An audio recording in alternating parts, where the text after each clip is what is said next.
লাইভে যান, পেজে যান।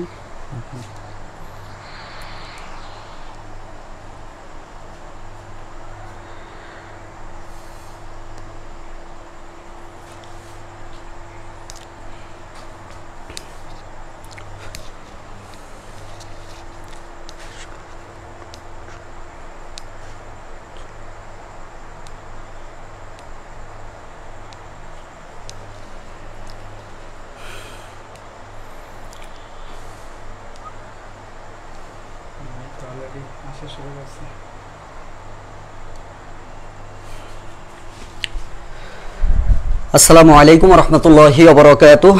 আশা করছি সকল প্রাণপ্রিয় ভাই বোনেরা মহান আল্লাহ তাআলার অশেষ রহমতে সবাই ভালো আছেন, সুস্থ আছেন, সুন্দর আছেন। আপনারা সবাই অবগত আছেন, আমি একটা পোস্ট করেছিলাম যেখানে আপনাদেরকে জানানো হয়েছিল যে আজকে আমরা দারুণ একটা ক্লাস উপহার দিব আপনাদের, যেটা পেইড ব্যাচের ক্লাস ছিল এবং এমন একটা টপিক আজকে আলোচনা। আপনারা সবাই জেনে থাকবেন যে ডিটারমিনার কিন্তু অনেক বেশি জটিল একটা টপিক এবং আর্টিকেল আপনারা এ যাবৎকাল যেভাবে শিখেছেন আজকে একটু ভিন্নভাবে শেখানোর জন্য আমাদের আজকে যে শিক্ষক এসেছেন অনেক দূর থেকে আসা, এবং সত্যিকার অর্থে যে আমরা তাকে পাবো এটা আমার কল্পনার বাইরে ছিল। যাই হোক, মহান আল্লাহ তাআলার অশেষ রহমতে যে মিলে গেল এটা সব থেকে ভালো হয়েছে। আমার সকল ভাই বোনকে আজকে ক্লাসটা করার জন্য অনুরোধ করা যাচ্ছে। এবং আরও একটা বিষয় একটু ক্লিয়ার করব, সেটা হচ্ছে আজকের ক্লাসের নোটটা অনেক সুন্দরভাবে যারা দিতে পারবেন, অনেক সুন্দরভাবে, যার নোটটা সব থেকে সুন্দর হবে ইংরেজির শুরু থেকে শেষ পর্যন্ত পাঠশালা গ্রুপে জমা দিবেন। দেওয়ার পরে যার নোট সব থেকে সুন্দর হবে এরকম 2 জন মানুষকে আমরা আমাদের নিবন্ধন ব্যাচে তাদেরকে ফ্রি এনরোলমেন্ট করাই দিব। আর আমাদের ইংরেজির যে শিক্ষক ইনি আজকে যিনি ক্লাস নেবেন ইনি হচ্ছে আমাদের কিন্তু নিবন্ধন ব্যাচেও ইনি ক্লাস নেবেন। আর একটু আপনারা জানান যে কে কোন ব্যাচ থেকে আপনারা জয়েন করেছেন। এখন আমার হাতে 1 মিনিট সময় আছে, আপনারা একটুখানি কষ্ট করে জানাবেন যে কে কোন ব্যাচের স্টুডেন্ট এখানে রয়েছেন, এবং যারা ব্যাচের না তারাও কিন্তু আজকের ক্লাসটা করতে পারবেন। আচ্ছা, মাশাআল্লাহ। সৌরভ ভাই, আজকে কিন্তু নোটটা সুন্দরভাবে করতে হবে এবং এই নোটটা আমরা আজকে ভাইরাল করে ফেলবো, কেমন? একটু সুন্দর করে নোট করবেন। মাশাআল্লাহ মাশাআল্লাহ। একটুখানি আপনারা দ্রুত কমেন্টসে জানাই দিতে হবে, আর কমেন্টস করতে হবে, ক্লাসে একটু কমেন্টস করবেন, যাতে আজকের এই ক্লাসের পরে কিন্তু রাত 10টায় আবার আপনাদের সাথে জব সলিউশন ক্লাস আছে। তো সবাই একটু কমেন্টসে জানান যে কারা কারা আমরা যুক্ত হয়েছি, কোথা থেকে। 56 জন যুক্ত হয়েছেন। দ্রুত দ্রুত দ্রুত আমরা 100 জন মতো চলে আসবো, তারপরে ইনশাআল্লাহ আমাদের ক্লাসটি শুরু করব। দ্রুত আমরা 100+ ভাই বোনেরা নিয়েই আমাদের কিন্তু ক্লাসটা শুরু করব, কেমন? সবাই একটু আপনারা দ্রুত আমাদেরকে জানাই দেন, তাহলে সুবিধা হবে। একটু দ্রুত আপনারা হচ্ছে জানাই দেন। 100+ ভাই বোনেরা যুক্ত হয়ে গেলেই আমরা হচ্ছে আমাদের আজকের যে দারুণ ক্লাসটি, এই ক্লাসটা আমরা উপভোগ করব ইনশাআল্লাহ। আজকে যাকে আমরা আসলে ক্লাসে পেয়েছি, অবাক হয়ে গেছি যে গত 12টা বছর ধরে তিনি বিসিএস এর স্টুডেন্ট, তিনি প্রাইমারির স্টুডেন্ট, নিবন্ধনের স্টুডেন্ট কিন্তু পড়াচ্ছেন। এবং শুধু যে তিনি যশোরে পড়াচ্ছেন এরকম না, তিনি হচ্ছে সারা বাংলাদেশের ম্যাক্সিমাম জায়গায় স্বনামধন্য কোচিংয়ে কিন্তু তিনি ক্লাস নিয়েছেন। তো তাকে যে পাবো এটা আসলে কল্পনার বাইরে ছিল, অনেক কষ্ট করে তাকে ম্যানেজ করা লাগছে আমার। তো প্রিয় ভাই বোনেরা, অবশ্যই সেরকম একটা ক্লাস আপনারা উপহার পাবেন আজকে। আবারও বলছি, আজকের ক্লাসের নোটটা শুরু থেকে শেষ পর্যন্ত যারা সুন্দরভাবে নোট করবেন 2 জনকে আমরা নিবন্ধন ব্যাচে ফ্রি এনরোলমেন্ট করাবো এবং তার ক্লাসগুলো নিয়মিতভাবে আপনারা পাবেন। ওকে, আচ্ছা, তাহলে কে কোথা থেকে লাইভটা দেখতেছেন একটু জানাই দিবেন। আচ্ছা, মাশাআল্লাহ, কতজন আসছেন দেখি, আমার তো এখানে দেখা যাচ্ছে না। 104+, মাশাআল্লাহ মাশাআল্লাহ। যাক, কথা দিয়েছিলাম ভাই, তবে ফ্রি ক্লাসগুলো পেজে ফলো করি, ঠিক আছে? তাহলে আপনারা সবাই ক্লাসটা সুন্দর করে করবেন এবং শেষে আমাকে জানাতে হবে যে না ভাই, আপনি যাদেরকে টিচার হিসেবে এখন সিলেক্ট করতেছেন তারা সুপার। এটা ইনশাআল্লাহ আজকে শুনতে পারবো, কেমন? তাহলে আমরা শুরু করতে পারি, তাই না? আচ্ছা, চলেন শুরু করি। আর সবাইকে একটু মেনশন করে ফেলেন, রাত 10টায় কিন্তু আমার সাথে দেখা হবে। এখন থেকে এমডি মারুফ হোসেন পেজে সব সময় ফ্রি ক্লাস হবে, একদম শুধু রেডি থাকেন আপনারা। আল্লাহ হাফেজ। এই চাঁদের কোনা, আপনি সাতক্ষীরাতে, কালকে কিন্তু সাতক্ষীরায় এই যে এখন যে শিক্ষকের ক্লাস করবেন, আগামীকাল সাতক্ষীরায় কিন্তু সে 3টা ব্যাচের ক্লাস নিবে। সাতক্ষীরাতে তার এই যে রাত্রে আমার এখানে ক্লাস নিয়ে সাতক্ষীরায় চলে যাবে, বুঝতে পারছেন? সাতক্ষীরায় যারা আছেন তারা অবশ্যই তারা ক্লাসে চলে যেতে পারবেন, সমস্যা নাই।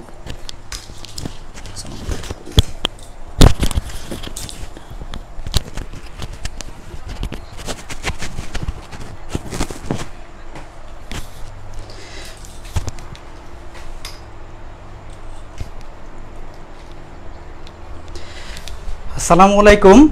শুরুতে সবাইকে স্বাগত জানাই। আশা করি ভালো আছেন সবাই আল্লাহর রহমতে। তো আমি আলহামদুলিল্লাহ ভালো আছি। তো আজকে আপনাদের অনলাইন ক্লাসের প্রথম ক্লাসে চলে আসলাম নতুন একটা টপিকস নিয়ে। তো শুরুতে ভূমিকা নিব না, একেবারে চলে যাব সরাসরি ক্লাসে। এবং মারুফ ভাইয়ের কাছ থেকে তো আমরা ইন্ট্রোডাকশন শুনেই নিলাম। তো যাই হোক, আমরা পরে কথা বলবো ক্লাসের ফাঁকে ফাঁকে। তো আমরা শুরু করি ক্লাসটা। তো আজকে যে বিষয় নিয়ে আলোচনা করব খুবই গুরুত্বপূর্ণ একটা টপিকস, ইংরেজি গ্রামারে বলতে পারেন মোস্ট ইম্পর্ট্যান্ট টপিকস। তো আমরা কথা না বলে শুরু করি ক্লাসে। শুরুতেই বলে রাখি, কাইন্ডলি সবাই একটু খাতা কলম রাখবেন, কারণ প্রচুর লিখতে হবে। হয়তো মাঝে মধ্যে বিরক্ত হয়ে যাবেন, তারপর আমরা সমস্যা নাই, অনবয়ন করে নিব ইনশাল্লাহ। তো আমি শুরু করলাম ক্লাস। আচ্ছা, সবাই কাইন্ডলি খাতায় লিখে ফেলবেন আমাদের আজকের টপিকসটা, সেটা হলো ডিটারমাইনার। আচ্ছা, কাইন্ডলি রেসপন্স করবেন। আচ্ছা, ডিটারমাইনার কি? আচ্ছা, ডিটারমাইনার শব্দের অর্থ কি বলেন তো কাইন্ডলি? ডিটারমাইনার শব্দের অর্থ হলো নির্দেশক অথবা নির্ণায়ক। আচ্ছা, প্রশ্ন হলো নির্দেশক বা নির্ণায়ক কি?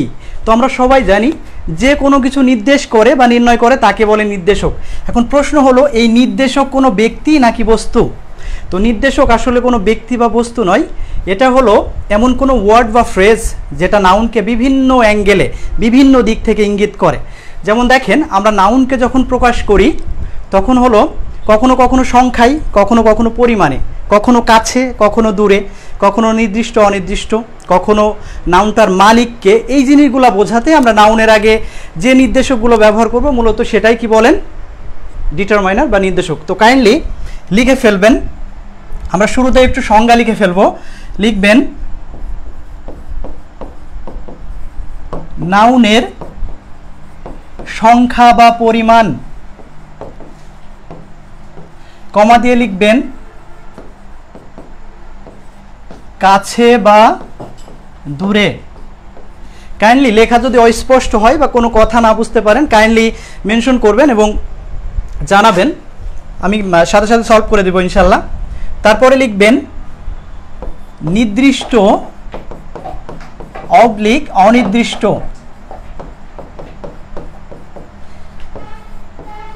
এবং অধিকার বোঝাতে নাউনের পূর্বে যা বসে, কাইন্ডলি লিখবেন ওই নাউনের পূর্বে যা বসে, ওই নাউনের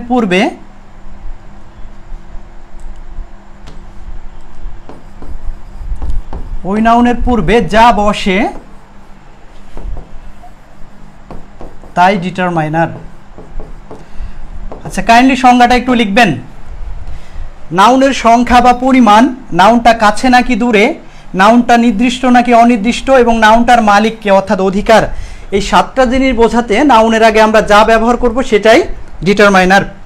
আচ্ছা, তো দেখেন আমরা একটু মুখে মুখে প্র্যাকটিস করে নিই। দেখেন, যদি কখনো বলি আমার অনেক বন্ধু আছে, কি বলেন তো? অনেক বন্ধু আছে, তাহলে আই হ্যাভ মেনি ফ্রেন্ডস।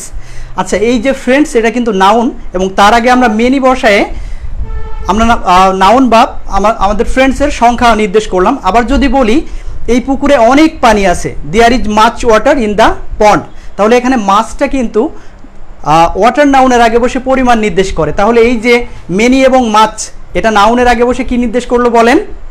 সংখ্যা বা পরিমাণ। তাহলে মেনি এবং মাছ দুইটাই কিন্তু ডিটারমাইনার।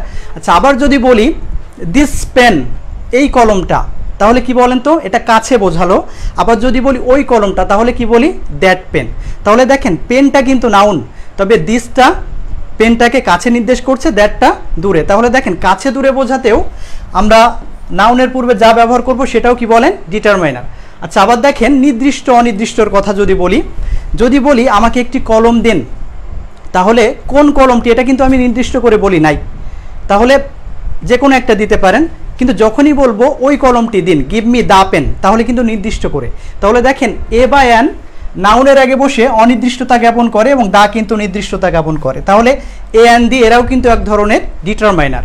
আচ্ছা, আবার যখন বলবো this is my phone, this is my phone, তখন কিন্তু ফোনটা আমার। কিন্তু যখনই বললাম phone, this is your phone, তখন ফোনটা কিন্তু আপনার। আবার যখন বললাম দিস ইজ হার ফোন, তখন ফোনটা কিন্তু আমারও না আপনারও না, ফোনটা কিন্তু তার। তাহলে দেখেন এই যে মাই, ইয়োর, হিজ, হার, এরা কিন্তু নাউনের আগে বসে পুরো মালিকানাটাই চেঞ্জ করে দেয়। তো দেখেন এরকম অধিকার বোঝাতেও আমরা নাউনের পূর্বে যা যা বসাবো তাই ডিটারমিনার। জাস্ট দেখেন এটা আমরা একটু সংজ্ঞা লিখে নিলাম। এখন আমরা অন বাই অন ডিটেলস আলোচনা করার চেষ্টা করব। তো শুরুতেই লিখবেন 1 নাম্বার দিয়ে লিখবেন সংখ্যা বা পরিমাণ, সংখ্যা বা পরিমাণ। কাইন্ডলি লেখা না বোঝা গেলে কাইন্ডলি একটু কমেন্টে জানাবেন এবং আমরা চেষ্টা করব সবগুলো ক্লিয়ার করে দেখানোর। এবং দেখেন সংখ্যা এবং পরিমাণ লেখার পরে একটা ক্লোন দিবেন এবং এইখানে জায়গাটা ফাঁকা রাখবেন, কারণ আমরা এখানে কিছু একটা লিখব। তো শুরুতেই আমরা লিস্টটা করে নিই। শুরুতে লিখবেন মেনি, কমা লিখবেন মাচ, তারপরে লিখবেন ফিউ, তারপরে লিখবেন এ ফিউ, তারপরে লিখবেন দা ফিউ, তারপরে লিখবেন লিটল, আচ্ছা তারপরে লিখবেন not a few, not a few, তারপরে লিখবেন লিটল, তারপরে লিখবেন এ লিটল, তারপরে লিখবেন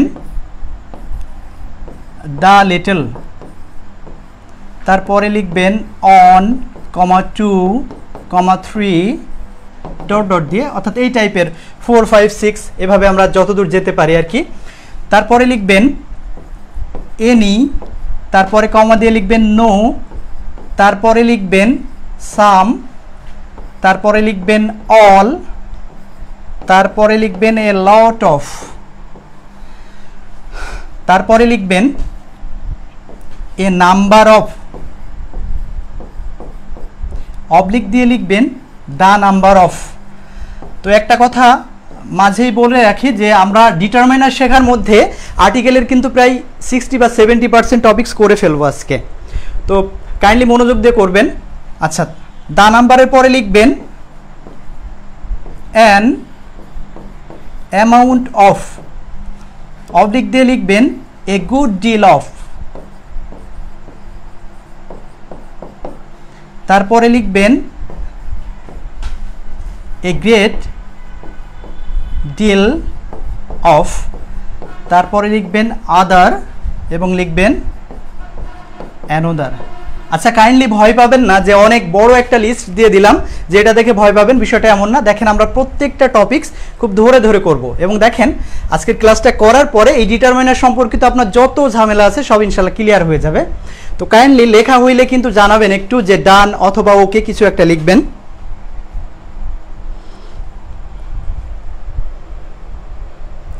আচ্ছা, লেখা হয়তো অনেকেই বুঝতে সমস্যা হতে পারে, তো আপনাদের বোঝার সুবিধার্থে বলি। প্রথমে লিখলাম মেনি, তারপরেরটা হলো মাচ, তারপরে হলো ফিউ, তারপরেরটা হলো এ ফিউ, তারপরেরটা হলো দা ফিউ, তারপরেরটা হলো নট এ ফিউ, তারপরে লিটল, তারপরে হলো এ লিটল, তারপরে দা লিটল, তারপরে অন 2, 3 এভাবে আরও চলতেই থাকবে। তারপরে লিখবেন এনি, তারপরে লিখবেন নো, তারপরে লিখবেন সাম, তারপরে লিখবেন অল, তারপরে এ লট অফ, তারপরে লিখবেন এ নাম্বার অফ অথবা দা নাম্বার অফ, তারপরে লিখবেন অ্যান অ্যামাউন্ট অফ, তারপরে লিখবেন এ গুড ডিল অফ, তারপরে গ্রেট ডিল অফ এবং সর্বশেষ আদার এবং অ্যানোদার। কাইন্ডলি লেখা হলে জানাবেন যে আসলে লেখা হয়েছে। ওকে লিখবেন অথবা ডান। Thank you. এই তো জিনিয়াস সবাই। আচ্ছা,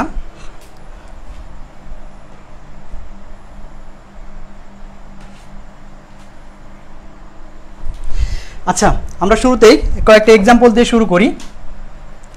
দেখেন সবাই কিন্তু এক্সাম্পল লিখবেন এবং রিটেন এমসিকিউ বলেন সবগুলো ইনশাল্লাহ এক ক্লাসে কভার হয়ে যাবে। তো আমরা কয়েকটা এক্সাম্পল লিখি। যদি বলি I have many or much friends, তারপরে 2 নাম্বারটা লিখবেন there is many and much water in the pond। তো প্রথম বাক্যটা খেয়াল করবেন যে I have many or much friends, পরেরটা লিখলাম there is many or much water in the pond। আচ্ছা এখন দেখেন আমরা many এবং much শব্দের অর্থ সবাই জানি, তারপরে একটু রিকল করি। দেখেন many মানেও অনেক, much মানেও কিন্তু অনেক, তবে many মানে অনেক সংখ্যা আর much মানে অনেক পরিমাণ। তো আমরা সবাই কাউন্টেবল এবং আনকাউন্টেবল নাউন সম্পর্কে জানি যে নাউনগুলো গোনা যায়, সংখ্যায় হিসাব করা যায়, সেগুলোকে বলে কাউন্টেবল এবং অনেক সংখ্যা বোঝাতে মেনি কিন্তু কাউন্টেবলের আগে বসবে, এবং অনেক পরিমাণ বোঝাতে আমরা কি আনকাউন্টেবল নাউন বুঝি, এবং আনকাউন্টেবল নাউন অনেক পরিমাণ বোঝাতে মাছ বসবে। তাহলে দেখেন আমার যে অনেক বন্ধু আছে, তাহলে এই বন্ধু গোনা যায় কিনা বলেন? অবশ্যই গোনা যায়, এটা কাউন্টেবল। তাহলে কি বলেন তো, মেনি বসবে নাকি মাছ বসবে? কাইন্ডলি কমেন্টে লিখবেন কিন্তু।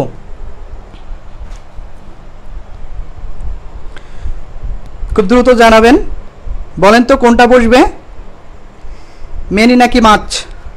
তাহলে দেখেন বন্ধু গোনা যায়, তাহলে কাউন্টেবল নাউনের আগে কখনোই মাছ বসবে না। তাহলে কি হবে বলেন? I have many friends. আচ্ছা, পরেরটা আসেন 2 নাম্বার। দেখেন there is many or much water in the pond, এই পুকুরে অনেক পানি আছে।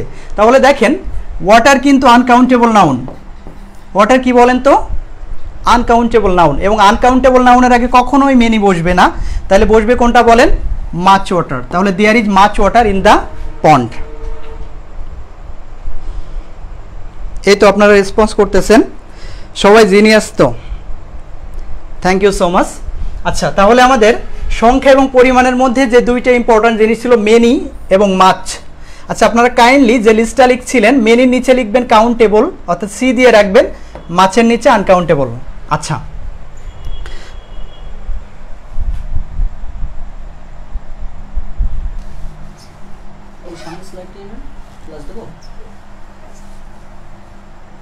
আচ্ছা এবার চলে যাব আমরা ফিউ, এ ফিউ এবং দা ফিউ। আচ্ছা, আপনাদের শুরুতেই একটু কাইন্ডলি লিখে ফেলবেন, লিখবেন ফিউ, বাংলা অর্থ লিখবেন নেই বললেই চলে, নেই বললেই চলে। এবং একটু খেয়াল করবেন, দেখেন আজকে কিন্তু আমরা ইনডিরেক্ট আর্টিকেল, সবচেয়ে জটিল এবং কনফিউজিং আইটেমগুলো শিখে ফেলবো। আমরা কিন্তু আর্টিকেল শুরু করি নাই, কিন্তু দেখবেন যে ডিটারমিনার করতে করতে আমাদের জটিল আর্টিকেলগুলো শেখা হয়ে যাচ্ছে। তো লিখে ফেলবেন ফিউ মানে নেই বললেই চলে, তারপরেরটা লিখবেন এ ফিউ, এটার অর্থ লিখবেন অল্প সংখ্যক, কি লিখবেন? অল্প সংখ্যক। তারপরে লিখবেন দা ফিউ, এটা লিখবেন অল্প সংখ্যক কিন্তু তার সবগুলো। আচ্ছা, তো এটার পাশে লিখবেন, এটা হলো কাউন্টেবল এবং প্লুরাল, কি বলেন তো? কাউন্টেবল এবং প্লুরাল, অর্থাৎ গণনাযোগ্য এবং বহুবচন।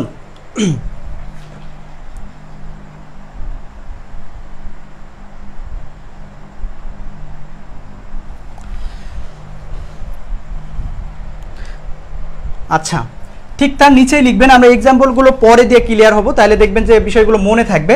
আচ্ছা, ঠিক তার নিচেই লিখবেন লিটল, LITTLE, লিটল। আচ্ছা, লিটলের এখানে লিখবেন নেই বললেই চলে, নেই বললেই চলে।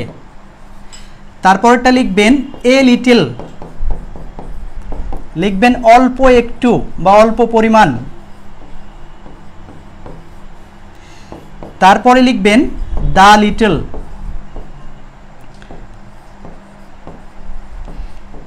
লিখবেন অল্প একটু কিন্তু তার সবটুকু, কিন্তু তার সবটুকু। আচ্ছা, লিখে ফেলেন। আপনাদের অনেক সময় মনে হচ্ছে যে আসলে অল্প সংখ্যা কিন্তু তার সবগুলো, এই ব্যাপারটা কি আমরা যখন বুঝবো দেখবেন একেবারে পানির মতো ইজি। তো এটা লিখবেন আনকাউন্টেবল এবং সিঙ্গুলার।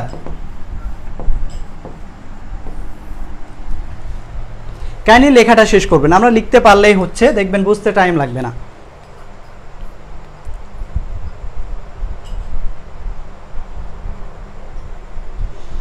আচ্ছা, লেখা হইলে কাইন্ডলি ডান লিখবেন অথবা ওকে লিখবেন, আমরা তারপরেই বোঝানো শুরু করব আর কি।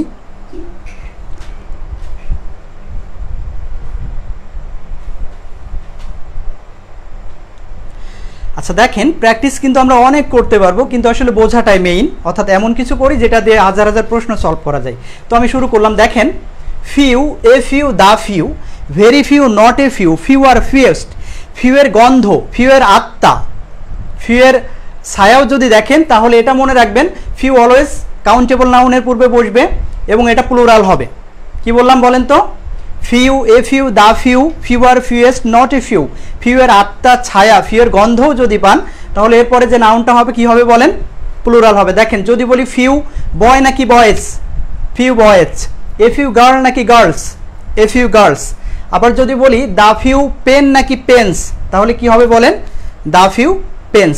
তার মানে few, a few, the few, not a few, very few সব কিছুর পরে অলওয়েজ কি হবে বলেন, প্লুরাল হবে। আচ্ছা এখন দেখেন এই ফিউ এর ঠিক বিপরীত হলো লিটল, অর্থাৎ লিটিল, এ লিটিল এবং দা লিটিল এরা কিন্তু অবশ্যই আনকাউন্টেবল নাউনের পূর্বে বসবে এবং পরিমাণ বোঝাতে। এবং little, a little, the little এরা অলওয়েজ কী হবে বলেন, সিঙ্গুলার। তাহলে ভার্বও বসবে সিঙ্গুলার। এখন দেখেন আমরা মুখে মুখে প্র্যাকটিস করে নিব, তারপরে এক্সাম্পল লিখব যাতে আমাদের বুঝতে সুবিধা হয়। তো দেখেন ফিউ কথাটার অর্থ কি, ফিউ মানে একেবারে নেই বললেই চলে, জিরোর কাছাকাছি। যদি বলি আমার বন্ধু নেই বললেই চলে, মানে আই হ্যাভ ফিউ ফ্রেন্ডস, তাহলে এর অর্থ হলো একজন কি দুইজন বন্ধু আছে। কিন্তু দেখেন এ ফিউটা কিন্তু তার চাইতে একটু বেশি, অর্থাৎ ফিউয়ের চাইতে বেশি। যদি বলি I have a few friends, তাহলে এর অর্থ হবে আমার অল্প সংখ্যক বন্ধু আছে, এই যে 10 জন বা 5 জন, মানে ফিউয়ের চাইতে একটু বেশি। এবার দেখেন একটু দা ফিউয়ের ব্যবহার। তো এই যে বললাম আমার অল্প কয়েকজন বন্ধু আছে, তো এদেরকে নিয়ে যদি আমরা দ্বিতীয়বার কোনো ইনফরমেশন দিই তাহলে ফিউও বসবে না, এ ফিউও বসবে না, বসবে দা ফিউ। যেমন দেখেন যদি বলি আমার অল্প কয়েকজন বন্ধু আছে, তাহলে I have a few friends. কিন্তু যখনই বললাম আমার অল্প কয়েকজন বন্ধু আছে যাদের সবাই আবার বিবাহিত, তাহলে কি হবে বলেন, আই হ্যাভ ফিউও হবে না, এ ফিউও হবে না, হবে তখন দা ফিউ। আচ্ছা বুঝছেন কিনা? আচ্ছা আমরা এক্সাম্পল দেখলে আরও ক্লিয়ার হয়ে যাব। আচ্ছা এবার দেখেন ঠিক এর বিপরীত হলো লিটিল। লিটিল মানে নেই বললেই চলে।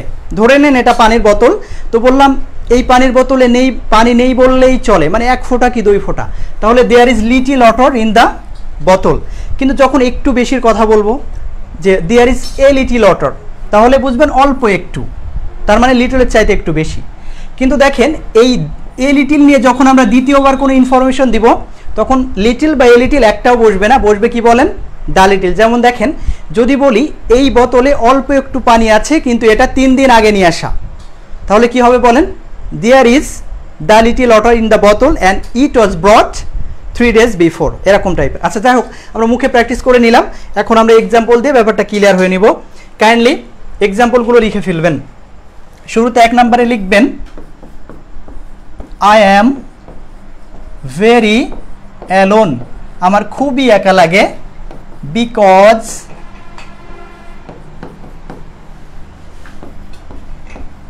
I have a few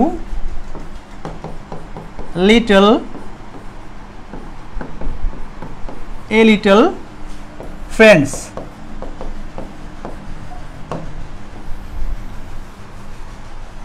আচ্ছা তারপরে 2 নাম্বারটা লিখবেন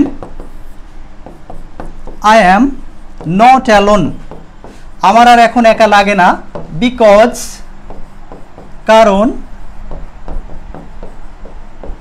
I have সেম জিনিসগুলাই লিখবেন few, a few, little,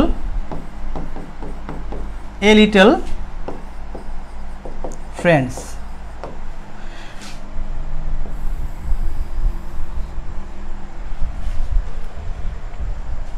আচ্ছা ঠিক 3 নাম্বারটা লিখবেন I have few, a few, a little, the little,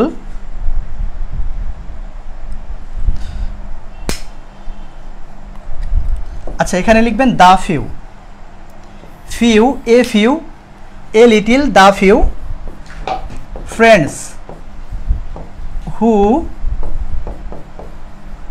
all are married, অর্থাৎ বিবাহিত। কাইন্ডলি 3টা সেন্টেন্স দেখবেন, তারপরে আমরা পরেরটাই যাব। দেখেন শুরুতে বললাম আই অ্যাম ভেরি অ্যালোন, আমার খুবই একা লাগে, বিকজ কারণ I have few, a few, little, a little friends. তো আমার একা কেন লাগে, তো শুরুতেই দেখবেন ফ্রেন্ডস কিন্তু কাউন্টেবল নাউন, কি বলেন, কাউন্টেবল। তাহলে লিটিল এবং এ লিটিল আগেই বাদ, তাই না? তাহলে দেখেন ফ্রেন্ডস যেহেতু কাউন্টেবল, লিটিল এবং এ লিটিল আগেই বাদ, তাহলে হতে পারে কোনটা, ফিউ অথবা এ ফিউ, কিন্তু আমাদের নিতে হবে যে কোনো একটা। তো বলেন তো কাইন্ডলি যে আমার একা কেন লাগে, আমার এ ফিউ ফ্রেন্ডস আছে তাই নাকি নেই বললেই চলে তাই? অফকোর্স ফিউ ফ্রেন্ডস হবে, কারণ অল্প কয়েকজন থাকলে তো একা লাগতো না। আচ্ছা পরেরটা দেখেন 2 নাম্বারটা দেখেন যে আই এম নট অ্যালোন, আমার আর এখন একা লাগে না, বিকজ কারণ I have a few little a little friends. তো এখানে দেখেন ফ্রেন্ডস কিন্তু এখানে কাউন্টেবল, তাহলে এখানেও এ লিটিল এবং লিটিল কিন্তু আগেই বাদ, তাহলে হতে পারে কোনটা, ফিউ এবং এ ফিউ। এখন কাইন্ডলি আনসার করবেন যে আসলে এখানে ফিউ হবে নাকি এ ফিউ হবে, কাইন্ডলি খুব ফাস্ট জানাবেন যে আসলে কোনটা আনসার হবে, কোনটা ফিউ নাকি এ ফিউ। কাইন্ডলি জিনিয়াসরা উত্তর দিবেন।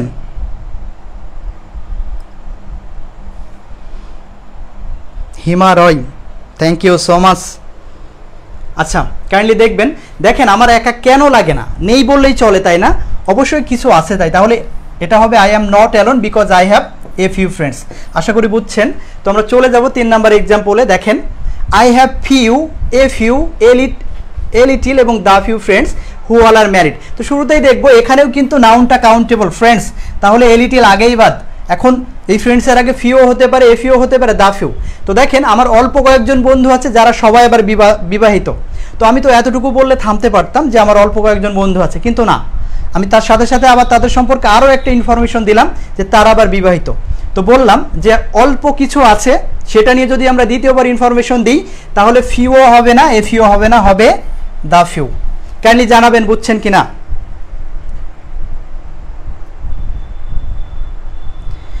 আচ্ছা এবার আপনাদেরকে একটু বলি, দেখেন আমরা কি আর্টিকেল পড়তেছি, কাইন্ডলি খেয়াল করবেন। আমরা কি এন দিয়ে শুরু করছি যে আমরা এন দিকে আর্টিকেল বলে না, দেখেন আমরা কিন্তু ডিটারমাইনার শিখতেছি এবং সংখ্যা এবং পরিমাণ বোঝাতে যে ডিটারমাইনারগুলো বসে সেগুলা, কিন্তু এর মধ্যে দেখেন তো আপনি আর্টিকেল শিখে গেছেন, হয়তো খেয়াল করেননি। আপনি যখন আর্টিকেল পাবেন কাইন্ডলি দেখেন এরকম সেন্টেন্স থাকবে, I am very alone because I have dash few friends. বলেন তো কি হবে, কিছুই হবে না, ক্রস। তারপরেরটা দেখেন 2 নাম্বার যদি বলি I am not alone because I have, এখানে দিল একটা গ্যাপ, বলেন তো কি হবে, এ ফিউ হবে। কারণ দেখেন এইগুলো আপনি বোঝেন যে এই বাক্যে নাউনের আগে কোন ডিটারমাইনারটা বসে। তো এটা কখনো কি আদৌ পড়ছেন যে আসলে এখানে এ ফিউ হবে, বা এরকম আর্টিকেলের কোনো রুল পড়ছেন? আমার মনে হয় না, কারণ কোনো বইতে লেখাও নেই। তাহলে দেখেন আপনি ডিটারমাইনারগুলো পড়তে গিয়ে আর্টিকেল নিজের অজান্তেই শিখে যাচ্ছেন, এবং আপনি খেয়াল করে দেখেন এগুলোই বোধহয় আপনি একাডেমিকে মুখস্থ করতেন, কারণ এগুলো এ অ্যান্ড দি বা কি বলে ভাওয়েল কনসোনেন্ট দেখে কিন্তু হয় না। খেয়াল করে দেখেন এখানে হলো ফিউ, তার আগে ক্রস, এখানে হলো ফিউ, তার আগে এ, ঠিক একইভাবে দেখেন এখানেও কিন্তু ফিউ, কিন্তু তার আগে বসছে দা। আশা করি বুঝছেন। তো আমরা চলে যাব পরের টপিকসে। এবং দেখেন আপনাদেরকে রিটেনের কথা একটু বলি, যারা রিটেন পরীক্ষা দিবেন ঠিক এখান থেকে বেশি আসে, লিটিল এবং ফিউ, মানে এক্সামিনারদের খুবই পছন্দের 2টা টপিকস। তো এখান থেকে খুব মনোযোগ দিয়ে পড়বেন, ইনশাল্লাহ আপনি রিটেনে হুবহু কমন পেয়ে যাবেন। এবং আচ্ছা 3 নাম্বারটা আমরা আবার একটু বোঝার চেষ্টা করি। দেখেন যে I have a few a little অথবা দ্য ফিউ ফ্রেন্ডস, আমার অল্প কয়েকজন বন্ধু আছে হু অল আর ম্যারিড, যারা সবাই আবার বিবাহিত। এখন দেখেন তো এখানে ইনফরমেশন কয়টা দিলাম, আমাদের বন্ধুদের সম্পর্কে 2টা ইনফরমেশন দিলাম, যে আমার বন্ধু আছে অল্প কয়েকটা এবং ওদের সম্পর্কে এক্সট্রা তথ্য যে ওরা আবার বিবাহিত।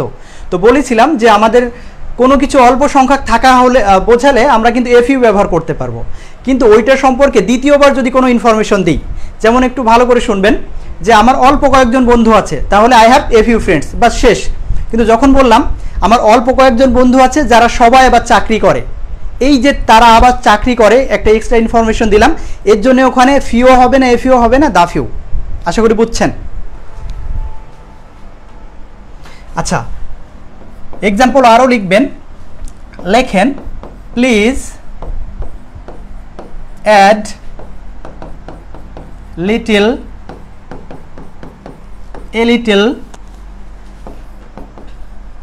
Few a few sugar with the tea. দয়া করে চায়ে একটু চিনি অ্যাড করবেন। আচ্ছা তারপরেরটা লিখবেন ফিউ, এটা পরীক্ষায় প্রায়ই আসে এবং আপনারা এক্সাম্পল দেখলে বুঝবেন। Few a few little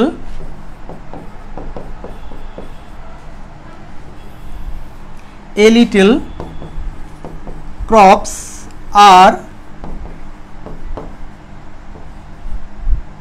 grown in arid land. আচ্ছা, আমাদের শুধু সংখ্যা পরিমাণ এই ডিটারমাইনার বোঝাতেই একটু টাইম লাগবে, আর বাকিগুলো খুব শর্ট টাইমে হয়ে যাবে আশা করা যায়। আচ্ছা, কাইন্ডলি দেখেন, দেখতে পাচ্ছেন কি না?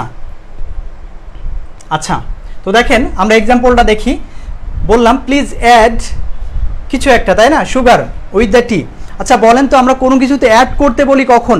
যখন কোনো একটা কিছুতে একটা কিছু আগে দেওয়া হয়েছে, কোনো কিছু কম পড়ছে, তাই আমরা অ্যাড করতে বলি। তো ধরে নেন আপনাকে চা দেওয়া হয়েছে, চায়ে চিনি কম হয়েছে, তো আপনি বললেন দয়া করে চায়ে একটু চিনি অ্যাড করুন। তার মানে কি, please add little, a little, few, a few sugar. এখন শুরুতেই দেখবেন সুগার একটা নাউন, এবং এটা কি বলেন তো, আনকাউন্টেবল। তো আনকাউন্টেবলের আগে কখনোই ফিউ, এ ফিউ বসবে না।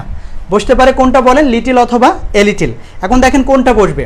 চায়ে যখন চিনি দিতে বললাম, যদি বলি লিটিল, তাইলে মানে কি বলে যে এক দানা কি দুই দানা, মানে একেবারে নেই বললেই চলে। তো যেহেতু অ্যাড করতে বললাম, তার মানে অবশ্যই কিছু একটু পরিমাণ। তাহলে কি হবে বলেন, লিটিল নাকি এ লিটিল? অবশ্যই কি হবে, এ লিটিল। বুঝছেন কিনা? আচ্ছা, কাইন্ডলি 5 নাম্বারটা নিজেরা করবেন। দেখেন, few, a few, little, a little crops are grown in arid land. এখন দেখেন আমরা আরিড কথাটার অর্থ জানে কিনা। আরিড মানে হলো ব্যারেন, কি বলেন? আচ্ছা, ব্যারেন সম্পর্কে আপনাদের আইডিয়া আছে? ব্যারেন মানে অনুর্বর, আনপ্রোডাক্টিভ, অর্থাৎ পতিত জমি অথবা অনুর্বর জমি। তো দেখেন বললাম যে ক্রপস মানে কি বলেন তো, ফসল। অনুর্বর জমিতে ফসল কেমন জন্মে বলেন? ফিউ ক্রপ জন্মে, নাকি এ ফিউ, নাকি লিটিল, নাকি এ লিটিল? আচ্ছা, 5 নাম্বার কি লিখছেন সবাই? আচ্ছা, কাইন্ডলি নাম্বারটা লিখবেন একটু, তাহলে খুবই ভালো হয়। 4 অথবা 5 নাম্বার, কাইন্ডলি নাম্বারটা মেনশন করবেন, খুবই ভালো হয়। আমাদের বেসিক শেখা হবে ইনশাআল্লাহ, বাট রেগুলার স্যারের ক্লাস চাই। আলহামদুলিল্লাহ স্যার বোঝানোটা অনেক সুন্দর, যেটা সুন্দরভাবে বোঝাচ্ছে, লাজবাব ক্লাস। আচ্ছা, কাইন্ডলি আপনারা আনসার করলে 5 নাম্বারটা লিখবেন। দেখেন, few, a few, little, a little crops are grown in arid land, অর্থাৎ অনুর্বর জমিতে ফসল কেমন জন্মে বলেন তো কাইন্ডলি? অনেকের মনে হচ্ছে লিটিল। আচ্ছা, দেখেন আপনাদের কনসেপশনটা হয়তো ঠিক থাকতে পারে, তো একটু কাইন্ডলি খেয়াল করবেন। দেখেন, এই ডিটারমাইনার কিন্তু অলওয়েজ নাউনের পূর্বে বসে। কিসের পূর্বে বলেন? নাউনের পূর্বে। তাহলে ডিটারমাইনার কারেকশন করতে গেলে আপনাকে অবশ্যই নাউনটা কাউন্টেবল নাকি এটা আনকাউন্টেবল, এটা আগে চিনতে হবে। একটু কাইন্ডলি দেখেন, ক্রপস কিন্তু কাউন্টেবল, কি বলেন? ক্রপস কিন্তু কি বলেন? কাউন্টেবল। মনোযোগ দিয়ে শুনবেন। দেখেন, ক্রপস মানে হলো ফসল, আর কর্ন, CORN, কর্ন মানে হলো কি, শস্য দানা। তো দেখেন, ক্রপস কিন্তু কাউন্টেবল, কিন্তু কর্ন কিন্তু কি আনকাউন্টেবল, অর্থাৎ শস্য দানা। তো আমি একটু বলি, দেখেন ক্রপস মানে ফসল। অনেক সময় আমরা বলি না এই জমিতে 3টা ফসল হয়, অথবা যদি বলি আমাদের বাংলাদেশের অর্থকরী ফসল কয়টা, মানে ক্রপস কয়টা। তাহলে বলেন তো, ক্রপস গোনা যায় না? 6টা বলেন, 7টা বলেন, 5টা বলেন। অথবা এই জমিতে কয়টা ফসল হয় এক বছরে, তাহলে কয়টা ফসল হয়? 3টা ফসল। তাহলে ক্রপস কিন্তু গোনা যায়। কিন্তু কর্ন বলতে বোঝায় আপনার ওই ফসলের শস্য দানা, যেমন ভুট্টার দানা, সরিষার দানা। তো এইগুলা কিন্তু চাউল, চিনি এদের মতো কিন্তু গোনা যায় না। তাহলে আমি আবার একটু ক্লিয়ার করি। দেখেন, ক্রপস মানে ফসল যেটা গোনা যায়, কাউন্টেবল, আর কর্ন হলো শস্য দানা যেটা গোনা যায় না, আনকাউন্টেবল। তাহলে বলেন, ক্রপস যদি কাউন্টেবল হয়, তাহলে এর আগে কি লিটিল, এ লিটিল বসবে? অবশ্যই না। আচ্ছা, তাহলে আমরা প্রথমেই ফিক্সড করলাম যে লিটিল, এ লিটিল বসবে না, বসতে পারে ফিউ অথবা এ ফিউ। এখন প্রশ্ন হলো ফিউ নাকি এ ফিউ। কাইন্ডলি দেখেন, অনেকেই বলছেন ফিউ, কিন্তু দেখেন জমি যতই অনুর্বর হোক, তারপর মোটে জন্মে না, ব্যাপারটা এমন না। জমি অনুর্বর হইলেও কিছু না কিছু ফসল জন্মে, তাহলে কিন্তু ফিউ হবে না, কি হবে বলেন? A few. এবং এই প্রশ্নটা নিবন্ধন বলেন, প্রাইমারি বলেন, BCS এ বলেন, অহরহবার আসছে। তো একটু কাইন্ডলি খেয়াল করবেন। দেখেন, যদি ক্লিয়ার না হন কাইন্ডলি একটু জানাবেন, আমি আবার বোঝাবো। এবং আমি হাইলাইট করে আবার একটু বলি। দেখেন, অনুর্বর জমিতে ফসল কেমন জন্মে? একেবারে জন্মে না বললেই চলে, এরকম না। যতই জমি অনুর্বর হোক, কিছু না কিছু জন্মে। তাহলে কি হবে? A few crops are grown in arid land. আশা করি বুঝছেন। তো আমরা চলে যাব নেক্সট স্টেপে, এবং লেখা হয়ে গেলে কাইন্ডলি ওকে লিখবেন বা ডান। এই তো জিনিয়াস, সবাই রাইট আনসার করছেন, থ্যাংক ইউ সো মাচ।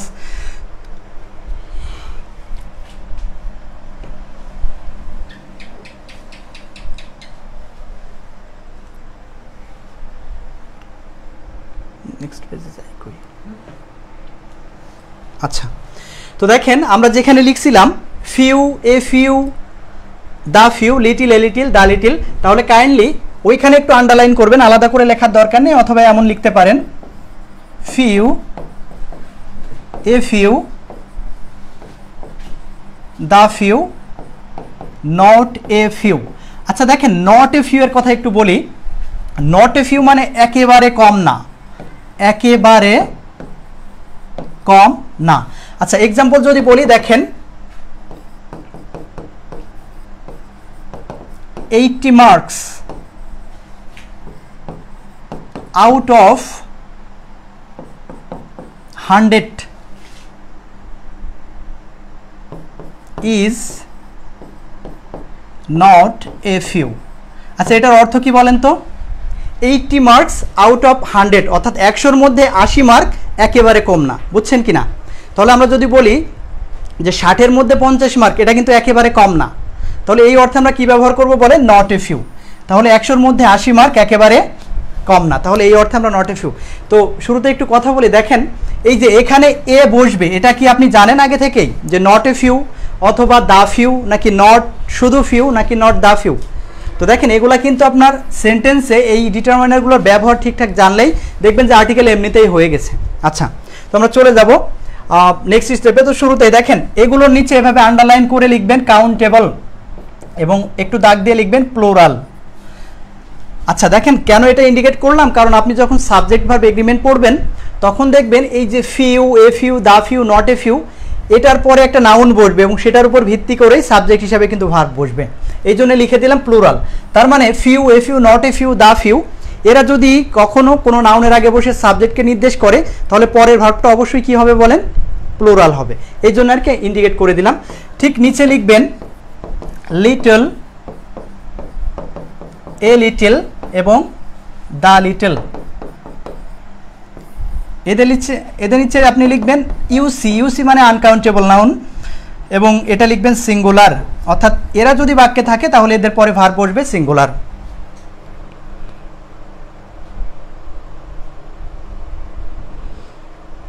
তো আপনাদেরকে ধন্যবাদ জানাই, অনেক অনেক আগ্রহের সাথে ক্লাস করতেছেন।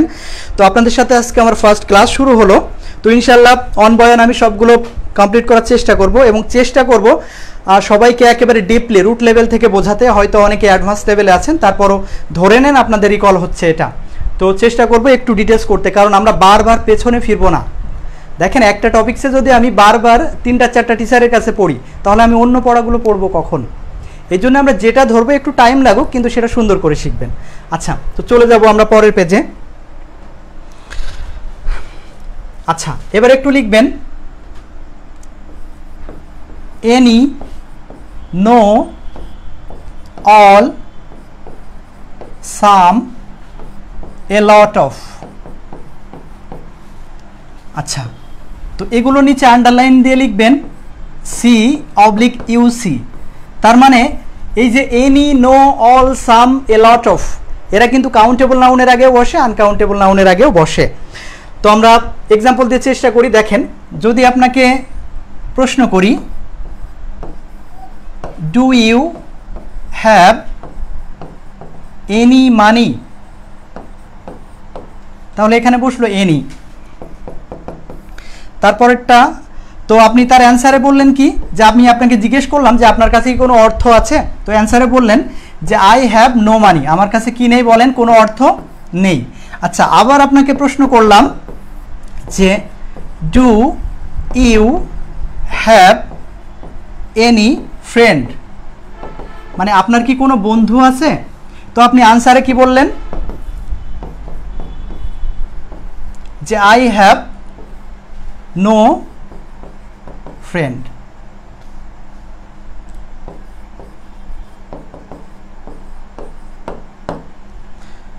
আচ্ছা কাইন্ডলি একটু লিখে ফেলবেন, তারপরে আমরা বোঝার চেষ্টা করব।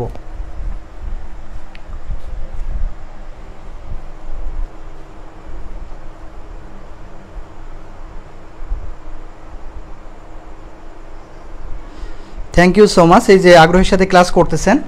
আচ্ছা আপনারা কাইন্ডলি একটু হেল্প করবেন, তাইলে ব্যাপারটা হবে যে ক্লাসটা একটু ভালো হবে এবং আপনাদের দেখবেন শিখতে সুবিধা হবে আর কি। আচ্ছা তো তো কাইন্ডলি লেখা হইলে ডান লিখবেন অথবা ওকে লিখবেন, তাইলে আমরা বোঝানো শুরু করতে পারবো।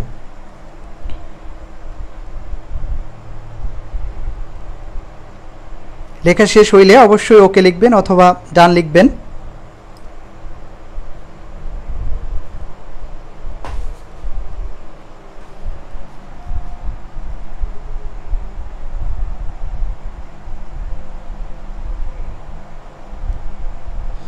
আর আপনাদেরকে এর মধ্যে বলে রাখি, দেখেন আপনারা ক্লাস করার পরেও কিন্তু অবশ্যই বাসায় নিজে একটু প্র্যাকটিস করবেন কোনো একটা ভালো বই অথবা যে কোনো শিট বা যে কোনো বই থেকে, এবং আপনার দায়িত্ব থাকবে ওই বই থেকে প্রশ্ন সলভ করার সময় প্রবলেমগুলো দাগায় রাখতে।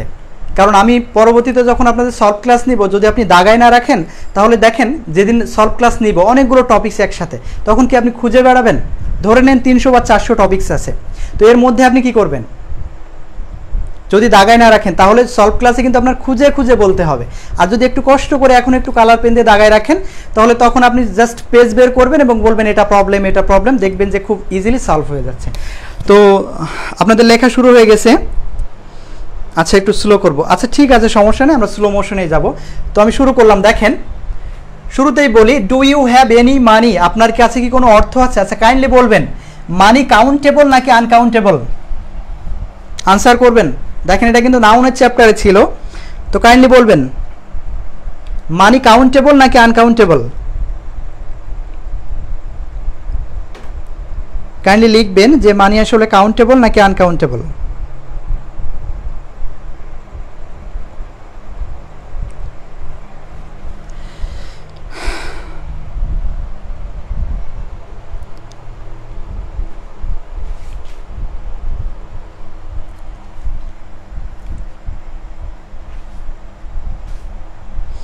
আচ্ছা দেখেন অনেকেই লিখছেন কাউন্টেবল, তো আপনাদের জ্ঞাতার্থে বলি, দেখেন মানি কিন্তু আনকাউন্টেবল, মনোযোগ দিয়ে শুনবেন। আচ্ছা দেখেন মানিকে আমরা হয়তো বলি যে কাউন্টেবল, গোনা যায় তো, কিন্তু দেখেন মানি কিন্তু গোনা যায় না। মানি মানে অর্থ, পৃথিবীর সমুদয় অর্থকে বলে মানি। যে মানিকে বাংলাদেশের লোক বলে টাকা, ভারতের লোক বলে রুপি এবং মালয়েশিয়ার লোক বলে রিঙ্গিট, বুঝছেন কিনা? এবং ইউরোপ আমেরিকা দেশগুলোতে বলে কি? ডলার। আমি আবারও বলছি, মানি কিন্তু অর্থ, পৃথিবীর সমুদয় অর্থকে এক কথায় বলে মানি, যেটা কিন্তু কাউন্ট করা যায় না। এবং সেই মানিকে আমরা বলি টাকা, টাকা গোনা যায়, 10 টাকা, 5 টাকা, 100 টাকা। আবার রুপি, 100 রুপি, 2 রুপি, 1 রুপি, এরকম।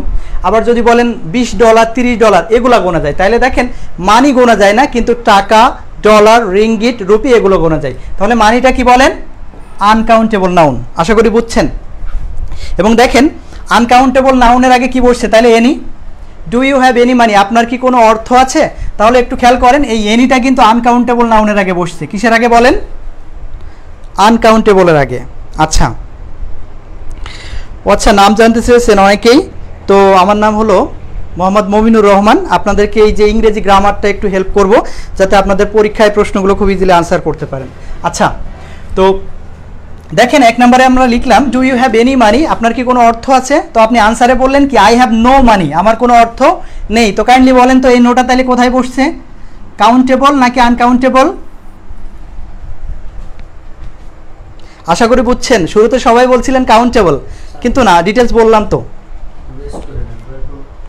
আপনার নামটা কি? নামটা বলেন, এটা তো পাগল হয়ে গেল। আমার কাছে দিন আপনি চাটা খাতে লাগেন, তারপর আবার আসেন। চা খান আগে চা খান।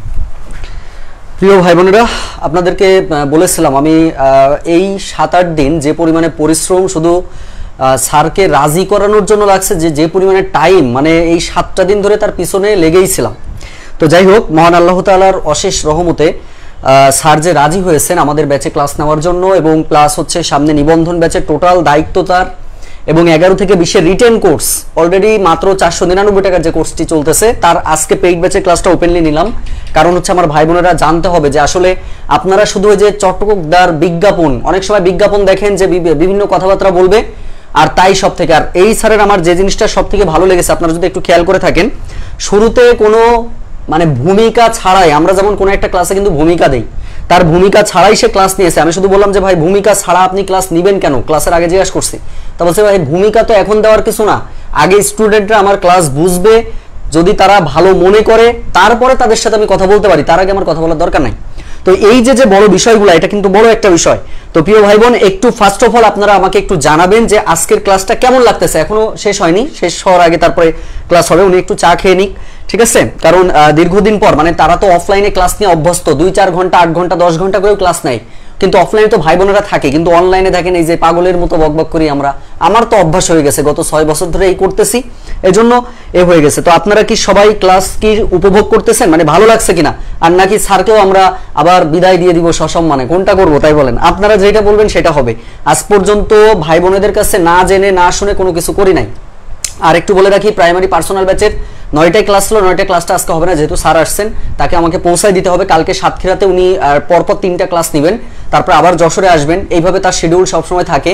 তো যাই হোক, তাকে যে ফ্রি সময়টা পাচ্ছি এটা অনেক বেশি ভালো লাগলো আমার কাছে। তো প্রিয় ভাই বোনেরা, এখন থেকে প্রতি বুধবার, আবার বলছি, প্রতি বুধবার 11 থেকে 20 গ্রেড রিটেন কোর্সের ক্লাস 7:30টায় এবং 19তম শিক্ষক নিবন্ধনের ক্লাস 8:30টায়। এই ক্লাস দুটো ফিক্স টাইমে আমাদের হবে, কারণ ওনার টাইমটা হচ্ছে শুধুমাত্র, ওনার টাইমটা হচ্ছে উনি বুধবার ছাড়া সময় পাবেন না। এজন্য বুধবার, এবং অফলাইন যারা আছেন যশোরে, অফলাইন 2টা করে ক্লাস, 10টা থেকে 12টা, 12টা থেকে 2টা, এই অফলাইন ব্যাচের ক্লাসও তিনি নেবেন। মানে এক কথায় স্যারকে কিন্তু আমরা সুন্দরভাবে ম্যানেজ করেছি। আল্লাহর অশেষ রহমতে আমরা নেক্সটে ভালোভাবে ক্লাস করব, ঠিক আছে? আর প্রত্যেকটা ক্লাসে আপনারা উপস্থিত থাকবেন। মাশাআল্লাহ, আজকে কোনো রিভিউ তো খারাপ দেখছি না রে ভাই। আচ্ছা, মাশাআল্লাহ মাশাআল্লাহ, ঠিক আছে, আলহামদুলিল্লাহ লিখতেছেন। আচ্ছা, না ভাইয়া মুমিনুর ভাই বেস্ট। আচ্ছা, মাশাআল্লাহ, আলহামদুলিল্লাহ, অনেক ভালো লাগতেছে, আলহামদুলিল্লাহ ভালো। ইব্রাহিম জুয়েল ভাই লিখেছেন, জান্নাতুল নাহার রুমি আপু লিখেছেন আলহামদুলিল্লাহ ভালো। আলহামদুলিল্লাহ স্যার, অসাধারণ ক্লাস হচ্ছে আজ, অনেক অনেক অনেক ভালো লাগছে। আচ্ছা, স্যারের ক্লাস অনেক, আচ্ছা ঠিক আছে, এত কমেন্ট পড়বো কখন, পরে কমেন্ট পড়ে নিব ইনশাআল্লাহ। আচ্ছা, ম্যাথে আপনি এবং ইংরেজিতে মমিনুর স্যারের ক্লাস দুটোই অসাধারণ। আচ্ছা, মাশাআল্লাহ, আচ্ছা মাশাআল্লাহ। প্রিয় ভাই বোন, এখন থেকে ইনশাআল্লাহ ওই যে কোনো কোর্স আমরা চালু করলেই ম্যাথে আমাকে পাবেন আর স্যারকে পাবেন বেসিক থেকে। স্যার প্যারা নাই, চা খাওয়া মনে হয় শেষ, এখন সে আবার ক্লাসে চলে আসবে, আপনারা ক্লাস করেন, শেষ পর্যন্ত করবেন। সাতক্ষীরা কোথায় ক্লাস নেবেন একটু বলে দেন please. New market, Satkhira new market, ওখানে করিম মেসের সামনে। কালকে উনি 3টা ক্লাস নেবেন, 1টা 2টা না, 3টা ক্লাস নেবেন। আপনারা সবাই চলে যাবেন, আর ফ্রি ক্লাস করতে চাইলে অবশ্যই চলে যাবেন, আর আমার রেফার করলে তো আরো হয়ে গেল। আল্লাহ হাফেজ।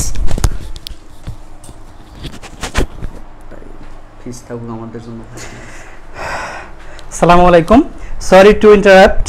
আসলে মাঝখানে একটু ভাইকে কথা বলার সুযোগ দিলাম। তো আপনাদের রেসপন্স দেখে আসলে খুবই ভালো লাগতেছে, এবং দেখেন এই যে আপনাদের ইন্টিগ্রিটি, ডেডিকেশন, এগুলা কিন্তু চাকরি পাওয়ার জন্য খুবই দরকার, বুঝছেন? দেখেন, যারা লেগে থাকে তাদের কিছু না কিছু হয়। তো আশা করি আপনাদের ইনশাআল্লাহ ভালো কিছু হবে লাইফে, দোয়া করি। আচ্ছা দেখেন, আমরা পড়াই ফিরি। দেখেন 2 নম্বরে দেখেন, আই হ্যাভ নো মানি। তো আমি শুরুতেই বলেছিলাম, প্রশ্ন করছিলাম 1 নাম্বার যে do you have any money, আপনার কোনো টাকা আছে বা অর্থ আছে কিনা? আনসারে বললেন নো মানি। তাহলে বলেন তো এনি কোথায় বসছে? মানি আনকাউন্টেবলের আগে। এবং নো কোথায় বসছে? মানি আনকাউন্টেবল। তাহলে আমরা বুঝলাম এনি আনকাউন্টেবলের আগে, নো কিন্তু আনকাউন্টেবলের আগে। তো আমরা চলে যাব 3 নম্বরে। দেখেন, আমি আবারও একটা প্রশ্ন করলাম যে do you have any friend, আপনার কি কোনো বন্ধু আছে? আচ্ছা, কাইন্ডলি বলবেন ফ্রেন্ড কোন নাউন, কাউন্টেবল নাকি আনকাউন্টেবল? এটা সবারই জানা আছে এবং আপনারা জানেন এটা কিন্তু অবশ্যই কাউন্টেবল, কারণ বন্ধু গোনা যায়। তাহলে দেখেন তো এনি কোথায় বসছে এখন? কাউন্টেবলের আগে, কিন্তু আগেরটাতে বসছিল কোথায় বলেন তো? আনকাউন্টেবল। তাহলে আমি আপনাকে প্রশ্ন করলাম do you have any friend, আপনার কি কোনো বন্ধু আছে? তো আনসারে আপনি কি বললেন যে আই হ্যাভ নো ফ্রেন্ড, আমার কোনো কি নেই, বন্ধু নেই। তাহলে দেখেন তো নো এখানে কিসের আগে বসছে? কাউন্টেবলের আগে। তাহলে দেখেন এনি এখানে আনকাউন্টেবল, এখানে কিন্তু কাউন্টেবল। নো এখানে আনকাউন্টেবল, নো এখানে কিন্তু কাউন্টেবল। তাহলে বলেন কি বুঝলেন? এনি কাউন্টেবলের আগে বসে, আনকাউন্টেবল। নো কিন্তু কাউন্টেবল আনকাউন্টেবল উভয়ের আগে বসে। বলেন বুঝছেন কিনা? আচ্ছা,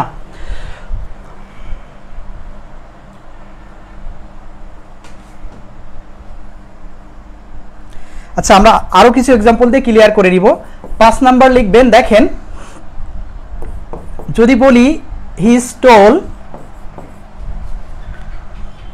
মাই all information,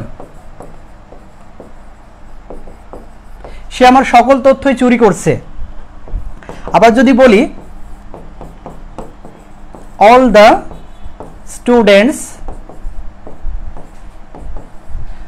R present the class, সকল স্টুডেন্ট আবার কি ক্লাসে উপস্থিত আছে। তাহলে কাইন্ডলি একটু দেখেন, 5 নাম্বারটা খেয়াল করবেন যে হি স্টোল, সে চুরি করে ফেললো, মাই অল ইনফরমেশন, অর্থাৎ আমার সকল তথ্য। এখন কাইন্ডলি দেখবেন ইনফরমেশন কি বলেন তো, আনকাউন্টেবল নাউন অর্থাৎ তথ্য। তো আমরা বুঝলাম অল তাইলে কোথায় বসে, আনকাউন্টেবল নাউনের আগে। পরেরটা দেখবেন all the students are present the class, সকল ছাত্রছাত্রী কিন্তু কি আছে, ক্লাসে উপস্থিত আছে। এখন দেখেন স্টুডেন্ট কাউন্টেবল নাকি আনকাউন্টেবল, অবশ্যই কাউন্টেবল। তাহলে আমরা দেখলাম অল কাউন্টেবলের আগেও বসে, আনকাউন্টেবলের আগেও বসে। আচ্ছা, তারপরে আমরা আরো এক্সাম্পল দেখার চেষ্টা করব। দেখেন একটু সুবিধার্থে ছোট করে নিলাম। আচ্ছা 7 নাম্বার এক্সাম্পলটা দেখেন, যদি আপনাকে বলি গিভ মি সাম ফুড, আমাকে কিছু খাবার দিন, তাহলে সাম এখানে কিসের আগে বসছে একটু খেয়াল করেন। তারপরেরটা লিখবেন I bought some books। আচ্ছা, আপনারা যদি ফেড আপ হয়ে যান, বিরক্ত হয়ে যান, কাইন্ডলি তাও কিন্তু জানাবেন যে হ্যাঁ, যে ক্লাস ভালো লাগতেছে না বা বিরক্ত লাগতেছে, শেষ করে দেন, কিছু একটা কমেন্ট করে যাবেন ইনশাল্লাহ। হ্যাঁ, হয় ভালো না হয় খারাপ। আচ্ছা, তো দেখেন আমরা 7 নাম্বার নিয়ে আলোচনা করি। দেখেন আপনাকে বললাম যে গিভ মি সাম ফুড, আমাকে কিছু খাবার দিন, তো কাইন্ডলি বলবেন ফুড কি কাউন্টেবল নাকি আনকাউন্টেবল? ফুড কিন্তু আনকাউন্টেবল। তাহলে সাম কোথায় বসলো, কিছু পরিমাণ বোঝাতে আনকাউন্টেবল নাউন ফুডের আগে। ঠিক পরেরটা দেখবেন যে আই বট সাম বুকস, আমি কিছু বই কিনলাম, তাহলে বলেন তো বুকস কি, বুকস কিন্তু অবশ্যই কাউন্টেবল। তাহলে সাম এখানে কোথায় বসছে বলেন, কাউন্টেবল। তাহলে আমরা বুঝলাম যে গিভ মি সাম ফুড মানে আমাকে কিছু খাবার দিন, এখানে সাম দিয়ে কিছু পরিমাণ বোঝাইছে, এবং আই বট সাম বুকস আমি কিছু বই কিনলাম, এখানে সাম দিয়ে কিন্তু কিছু সংখ্যা বোঝাচ্ছে। তাহলে আমরা বুঝলাম সাম কিছু সংখ্যাও বোঝায়, কিছু পরিমাণও বোঝায়। তার মানে এনি, নো, অলের মতো সামটাও কিন্তু কাউন্টেবল এবং আনকাউন্টেবল উভয়ের আগে বসে। আচ্ছা, আমরা আরও যদি এক্সাম্পল দেখি, আমরা এখানে লিখতে পারবো যে a lot of people are at the strike, a lot of people at the strike, প্রচুর লোক কোথায় আসছে বলেন তো, ধর্মঘটে, কোন একটা ধর্মঘটে প্রচুর লোক আসছে। আচ্ছা সরি, এটা হলো 9 নাম্বার। তো বলেন তো এ লট অফ কোথায় বসছে, এ লট অফ পিপল। তো দেখেন এ লট অফ পিপল কিন্তু পিপলের আগে বসছে, তো পিপল কিন্তু কাউন্টেবল নাউন, তাহলে এই লট অফ দিয়ে কিন্তু এখানে প্রচুর সংখ্যা বোঝাচ্ছে, তাহলে এই লট অফ হলো কাউন্টেবল। কিন্তু যদি আমরা এক্সাম্পল দিই, 10 নাম্বারটা নিচে দেখবেন কাইন্ডলি একটু, যদি বলি হি কালেক্টেড, সে সংগ্রহ করলো, a lot of information, sorry formation, kindly একটু বুঝে নেবেন। তাহলে একটু এখানে খেয়াল করেন যে আমরা 9 নম্বরে বলছিলাম যে a lot of people are at the strike, প্রচুর লোক কিন্তু কোথায়, ধর্মঘটে। তো এখানে পিপল কিন্তু কাউন্টেবল, তাহলে এ লট অফ প্রচুর সংখ্যা বোঝাইছে।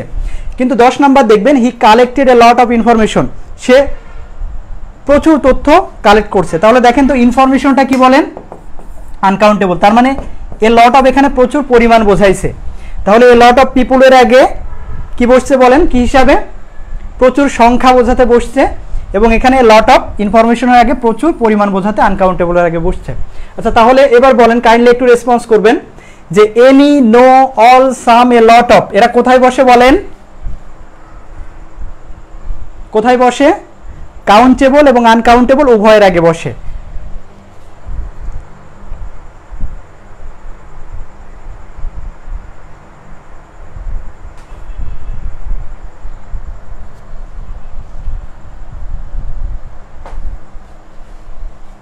আচ্ছা, কাইন্ডলি লেখা হইলে ডান লিখবেন অথবা ওকে, আমরা তাইলে পরের পেজে যেতে পারবো আর কি।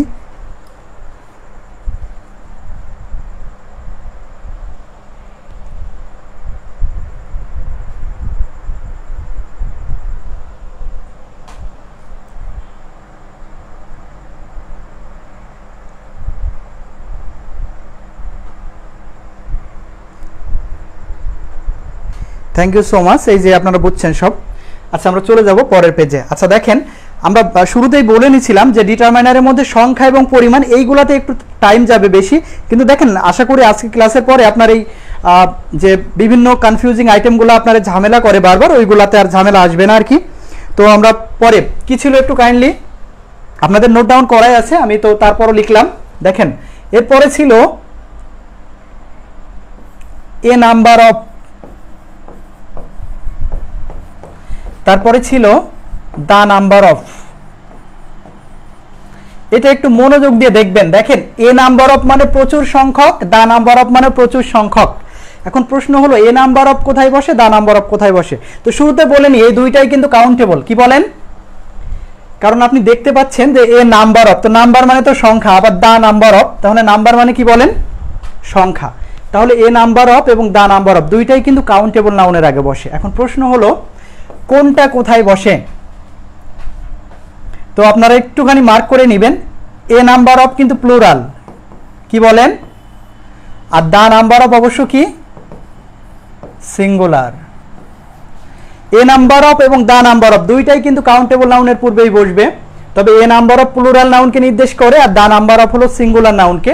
তো আমরা এক্সাম্পল দেখলে ক্লিয়ার বুঝে যাব। দেখেন আমরা কিন্তু সাথে আর্টিকেলও করে নিচ্ছে। দেখেন a number of students is present the class, তারপরেটা লিখবেন ড্যাশ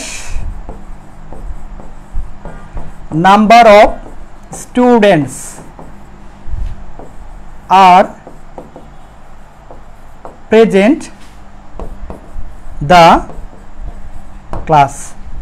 একটু খেয়াল করবেন, প্রথম সেন্টেন্সে লিখলাম number of students is present the class, পরেরটা লিখলাম dash number of students are present the class. দেখেন আমি কিন্তু আপনাদেরকে আর্টিকেল পড়াচ্ছি না, কিন্তু আপনি ইনডিরেক্ট শিখে যাচ্ছেন।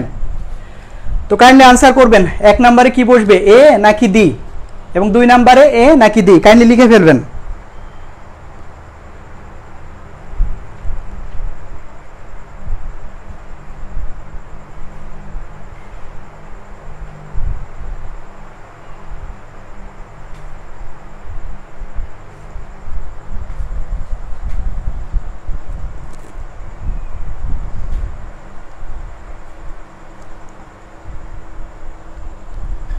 দ্রুত আনসার করেন।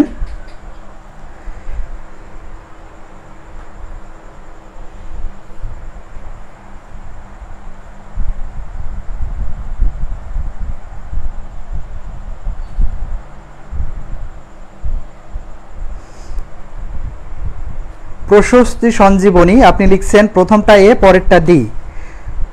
আচ্ছা আমরা দেখে নিব আসলে কোনটা অ্যান্সার, একটু খেয়াল করবেন। দেখেন এ নাম্বার অফ বলতে কি বোঝায় এবং দা নাম্বার অফ বলতে কি বোঝায়। দেখেন এ নাম্বার অফ বলতে বোঝায় বহু সংখ্যক লোক, বহু সংখ্যক স্টুডেন্ট, বহু সংখ্যক কাউন্টেবল নাউন একসাথে কোথাও।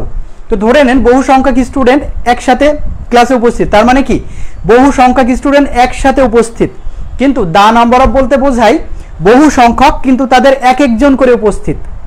আমি আবারও বলছি, দেখেন এ নাম্বার অফ বলতে বোঝায় বহু সংখ্যক সবাই একসাথে, আর দা নাম্বার অফ বলতেও বহু সংখ্যক বোঝায় তাদের এক একজন করে। তাহলে বলেন তো দা নাম্বার অফ কি? বহু সংখ্যকের এক একজন করে মানে কি সিঙ্গুলারকে নির্দেশ করছে। আর এ নাম্বার অফ মানে বহু সংখ্যক সবাই একসাথে, তাহলে এ নাম্বার অফ হইলে হবে প্লুরাল, দা নাম্বার অফ হইলে হবে সিঙ্গুলার। এখন তাহলে বলেন এক নাম্বারে কি হবে? আপনি ভার্ব দেখে চিনবেন। এখানে যেহেতু ইজ বসছে, তাহলে বলেন তো এ নাম্বার অফ এর পরে সিঙ্গুলার ভার্ব বসে নাকি দা নাম্বার অফ? তাহলে প্রথমটা কি হবে বলেন তো? The number of students. কারণ দেখেন দা নাম্বার অফ স্টুডেন্টস এটা লিখছিলাম সিঙ্গুলার, তাই ভার্ব হইছে ইজ সিঙ্গুলার। এবার পরেরটা দেখেন number of students are present the class, তাহলে এখানে কিন্তু ভার্ব আছে আর, তাহলে নিশ্চিত এটা প্লুরাল বোঝাইছে। তো বলেন তো নাম্বার অফ প্লুরাল হয় কখন? নাম্বার অফের আগে যদি এ বসাই তাহলে প্লুরাল, আর নাম্বার অফের আগে দা বসালে সিঙ্গুলার, তাহলে এখানে হবে এ নাম্বার অফ। বলেন আর্টিকেল শিখছেন কিনা?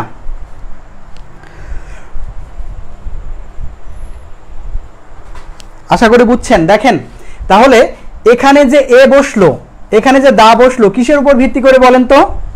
এই ভার্বের উপর। তাহলে ইজ দেখে বুঝলেন সিঙ্গুলার, তাইলে হবে দা নাম্বার অফ। এই আর দেখে বুঝলেন প্লুরাল, তাই এখানে হবে এ নাম্বার অফ। কাইন্ডলি একটু রেসপন্স করবেন, আদৌ কি কখনো এগুলো আর্টিকেলের নিয়মে পেয়েছেন? মনে হয় না। এবং দেখেন এগুলো আপনি subject verb agreement, right form verbs সবগুলোতেই কিন্তু এগুলো পাবেন, যে দা নাম্বার অফ হইলে singular verb, a number of হইলে প্লুরাল ভার্ব। এই তো আপনারা রেসপন্স করতেছেন, ইনশাল্লাহ বুঝতেছেন আর কি। Thank you so much.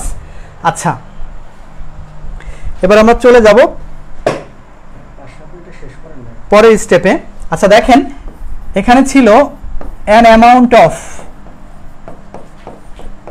তারপরে ছিল এ গুড ডিল অফ, তারপরে ছিল এ গ্রেট ডিল অফ। আপনারা একটু খেয়াল করবেন, দেখেন এগুলোর আগে কিন্তু এ আছে, এ আন আছে, এ আছে, তো এগুলো কি আর্টিকেল না?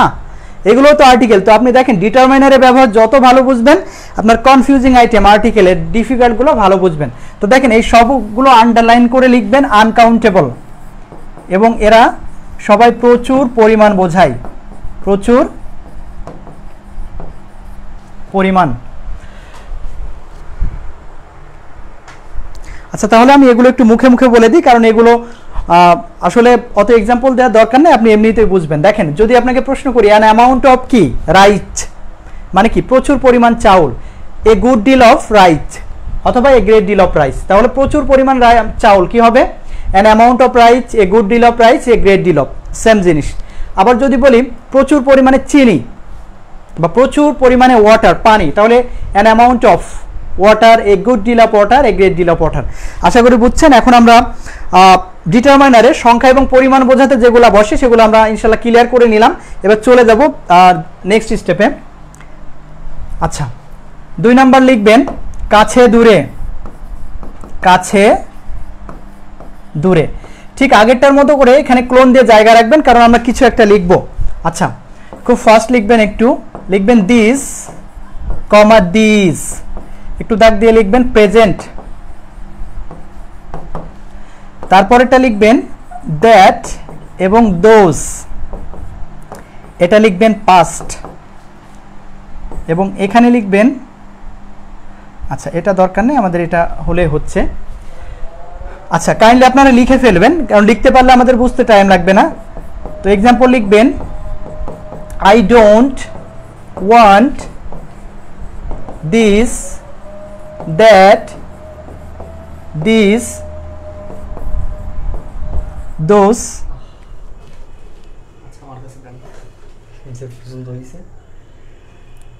ক্লাস তো গেল।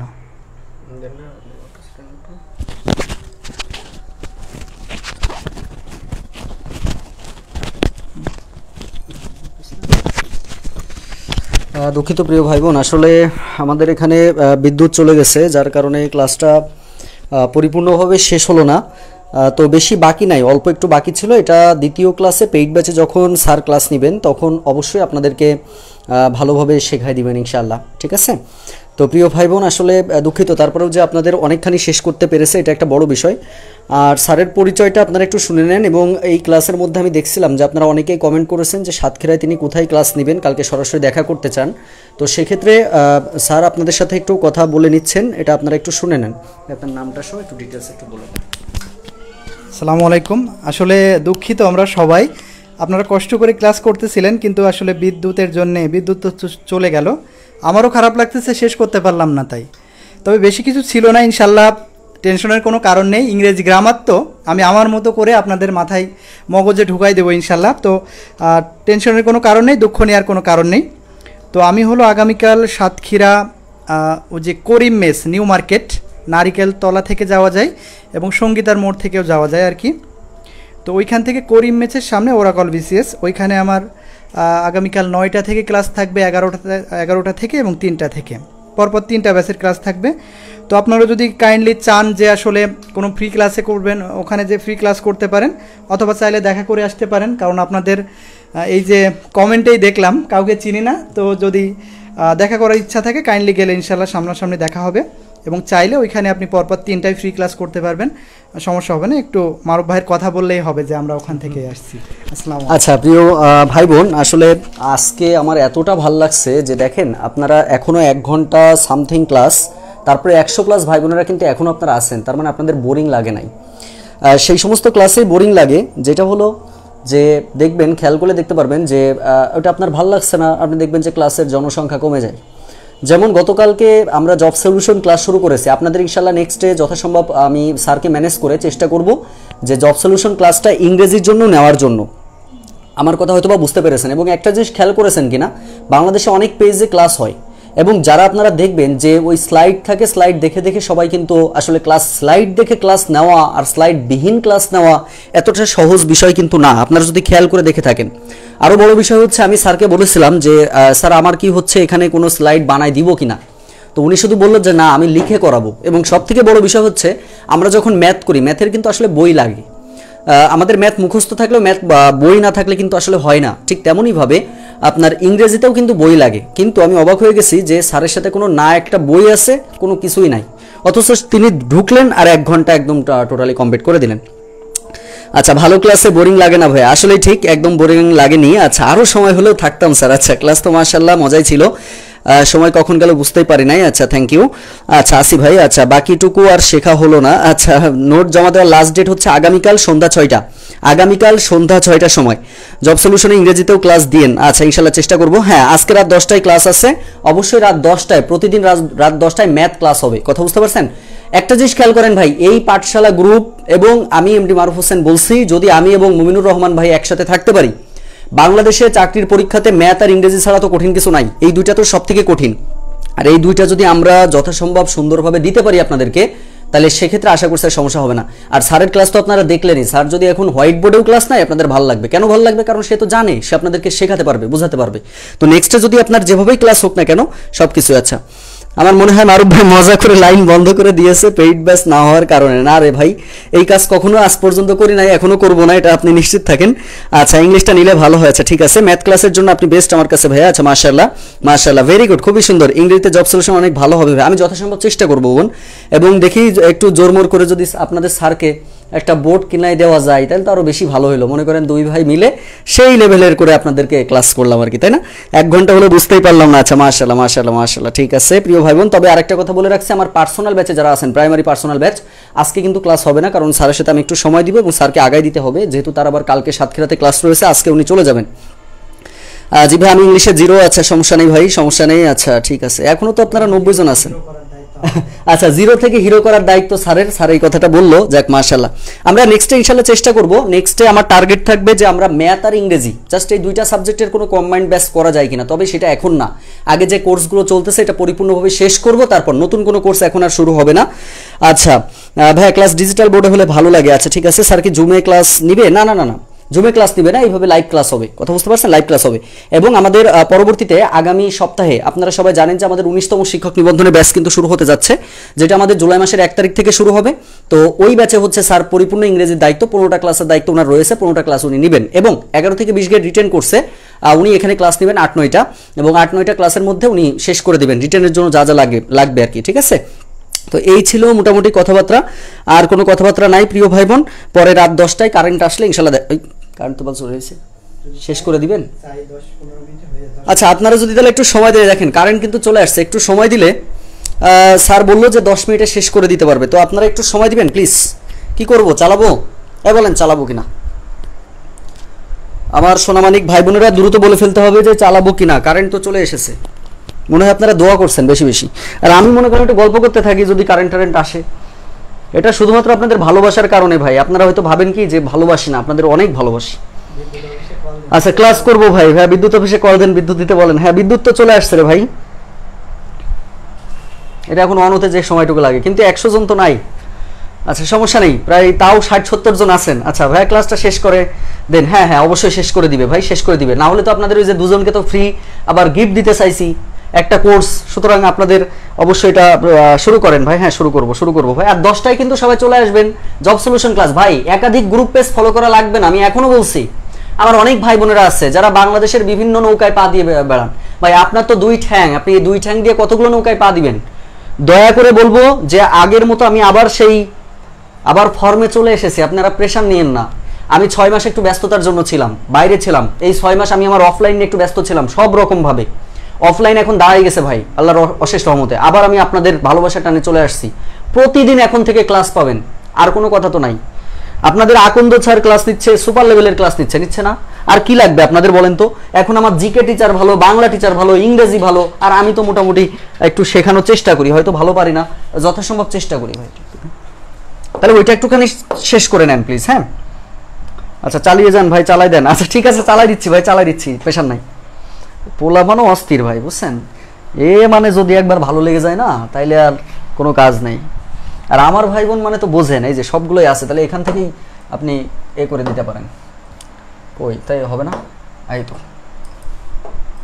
ওস্তাদ, ইংরাজি ক্লাস শেষ করে নামাজ পড়ে গণিত ক্লাস করবো। মাশাআল্লাহ, আকন্দ স্যার তো মাশাআল্লাহ ক্লাস। হ্যাঁ স্লাইডগুলো আছে নাকি গেছে? একদম শেষ পেজে তো সব আছে দেখছি ভাই। এই যে বাহ, আসসালামু আলাইকুম। আসলে রিভিউ তো দেখলেন, এখন আজকে দায়িত্ব নিয়েই লাগছে, কিছু করার আচ্ছা নেই। দেখেন, আপনাদের সাথে আজকে আমার প্রথম দেখা এবং আজকের দিনেই এমন হইতে হইল। যাই হোক, কিছু বলার নাই। ইনশাল্লাহ আপনাদেরকে আসলে অসংখ্য ধন্যবাদ যে এরপরে আপনাদের আগ্রহ নিয়ে বসতেছেন। তো আমি কথা না বলে শেষ করে দিই। আচ্ছা দেখেন, আমরা 2 নাম্বারটা লিখছিলাম, কাইন্ডলি একটু আমি শর্ট টাইমে শেষ করার চেষ্টা করতেছি।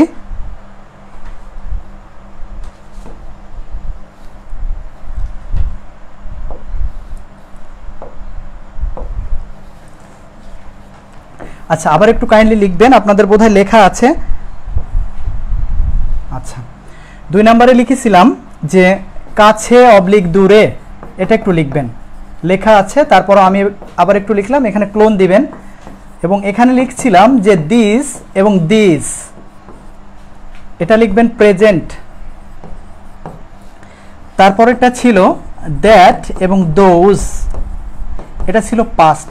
আচ্ছা কাইন্ডলি লিখে ফেলবেন, আমরা লিখে ফেললে বুঝতে টাইম লাগবে না। তো শুরুতে এক্সাম্পল লিখবেন, আই ডোন্ট ওয়ান্ট, এক্সাম্পল লিখবেন, অপশন লিখবেন this, that, this, those mangoes. শুধু লিখবেন, বোঝানোর দায়িত্ব আমার। তারপরটা লিখবেন মাই childhood days were very enjoyable, so I want to dilam, would like to আর দিলাম না, খুব fast. I want to get back this, that, this,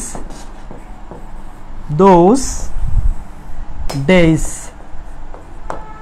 kindly একটু লিখে ফেলবেন, ঠিক আছে? লিখলে আমাদের বুঝতে টাইম লাগবে না, আমরা খুব ফাস্ট বুঝে ফেলবো আর কি।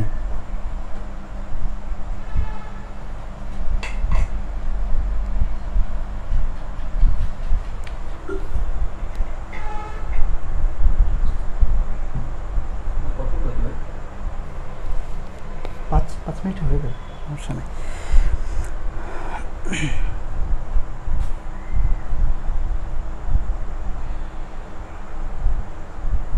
কাইন্ডলি একটু ওকে লিখবেন অথবা ডান, যে আসলে লেখা হয়েছে কিনা।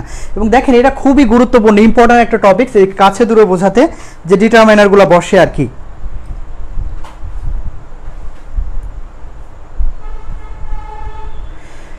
আচ্ছা, সম্ভবত লেখা হয়েছে সবার। তো কাইন্ডলি শুনবেন, দেখেন এগুলো শুধু পরীক্ষা এমসিকিউ বা রিটেনের জন্য পড়লেই হবে না, আপনার আসলে অ্যাপ্লাই করতে হবে। তো আমি শুরুতে আগে এগুলোর ব্যবহার বলে নিই। দেখেন, যদি বলি এই কলমটা, তাইলে আমরা বলি দিস পেন। যদি বলি ওই কলমটা, তাইলে দ্যাট পেন। তো দেখেন, দিস পেন মানে এই কলমটা, আর দ্যাট পেন মানে ওই কলমটা। তার মানে দিস মানে কাছের একটা, কিন্তু যখনই বলবো কাছের এইগুলো, তখন হবে কিন্তু দিস। তাহলে দেখেন, এটার উচ্চারণ হলো দিস, আর এটা কিন্তু দিস, তার মানে 3 আলিফ বেশি টান দিবেন। এটা হলো দিস আর এটা হলো দিস। তো দিস মানে কাছের একটা, আর দিস মানে কাছের এইগুলো, তার মানে এটা সিঙ্গুলার এবং এটা প্লুরাল। ঠিক একইভাবে দ্যাট মানে দূরের একটা, এটা সিঙ্গুলার, এবং দোস মানে দূরের ওইগুলো প্লুরাল। বুঝছেন কিনা? আমি আবারও বলছি, দিস মানে কাছের একটা সিঙ্গুলার, দিস মানে কাছের এইগুলো প্লুরাল, দ্যাট মানে দূরের একটা সিঙ্গুলার, দোস মানে দূরের ওইগুলো প্লুরাল। এখন দেখেন, সিঙ্গুলার প্লুরাল নিয়ে সমস্যা নেই, কাছে দূরে নিয়েও সমস্যা নেই। এখন যদি কখনো এদেরকে দিয়ে আমাদের টেন্স নির্ণয় করতে বলে, তাহলে দেখবেন এই দুইটা বসে প্রেজেন্ট টেন্সে এবং এই দুইটা বসে পাস্ট টেন্সে। তো যাই হোক আমরা কথা না বলে এক্সাম্পল দেখি। দেখেন আই ডোন্ট ওয়ান্ট, আমি চাই না, this that this those mangoes. Kindly একটু খেয়াল করবেন, বলেন তো ম্যাঙ্গোস সিঙ্গুলার নাকি প্লুরাল? বলবেন সিঙ্গুলার নাকি প্লুরাল? দেখেন ম্যাঙ্গোস অবশ্যই প্লুরাল, তাহলে প্লুরাল হইলে দিস এবং দ্যাট আগেই বাদ, কারণ দিসও সিঙ্গুলার দ্যাটও সিঙ্গুলার। তাহলে বসতে পারে কোনটা? দিস অথবা দোজ। এখন প্রশ্ন হলো দুইটাই তো আমরা নিতে পারবো না, যে কোনো একটা নিতে হবে, কারণ দিজের পরেও ম্যাঙ্গোস বসে, দোজের পরেও ম্যাঙ্গোস। তাহলে আমরা এখন দেখব যে টেন্স কোনটা। এখন একটু খেয়াল করেন, ডোন্ট ওয়ান্ট কিন্তু প্রেজেন্ট টেন্স, তাহলে প্রেজেন্ট টেন্স হইলে আমরা দোজ নিব না, কোনটা নিব বলেন? This mangoes. আশা করি বুঝছেন। তারপরে 2 নাম্বার দেখেন, my childhood days were very enjoyable, আমার শৈশবের দিনগুলো ছিল খুবই উপভোগ্য। So I want to get back, আমি ফিরে পেতে চাই। This that this those days, এখন দেখেন এই ডেজটাও প্লুরাল, তাহলে প্লুরাল হইলে দিস এবং দ্যাট আগেই কিন্তু বাদ, তাহলে কোনটা হতে পারে? দিজের পরেও ডেজ বসতে পারে, দোজের পরেও, তবে নিতে হবে একটা। তাহলে আমার শৈশবের দিনগুলো ছিল খুবই উপভোগ্য, তো আমি ফিরে পেতে চাই কোন দিনগুলো বলেন তো? এই দিনগুলো নাকি ওই দিনগুলো? তাহলে যদি সেই দিনগুলো বা ওই দিনগুলো হয় তাহলে কোনটা আনসার হবে বলেন? দোজ। বুঝছেন কিনা? কাইন্ডলি বুঝলে একটু ওকে লিখবেন, বা লেখা হয়ে গেলে ওকে লিখবেন। আমরা পরে দুইটা, বেশি না, আর সর্বোচ্চ 3 থেকে বা 5 মিনিট হইলে হয়ে যাবে আশা করা যায়। তো কাইন্ডলি ওকে লিখবেন অথবা ডান লিখবেন।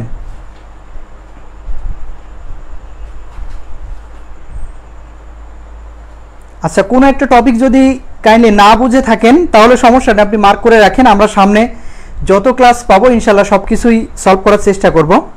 এতটুকু ভরসা রাখেন আল্লাহর উপর, ইংরেজি গ্রামার তো ওটা আপনাদের সবই নখদর্পণে থাকবে ইনশাল্লাহ।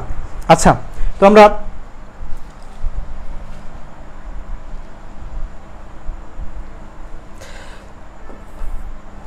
কি হইল?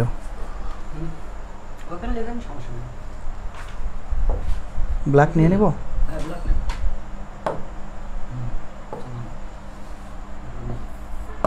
আচ্ছা, এবার লিখবেন নির্দিষ্ট এবং অনির্দিষ্ট।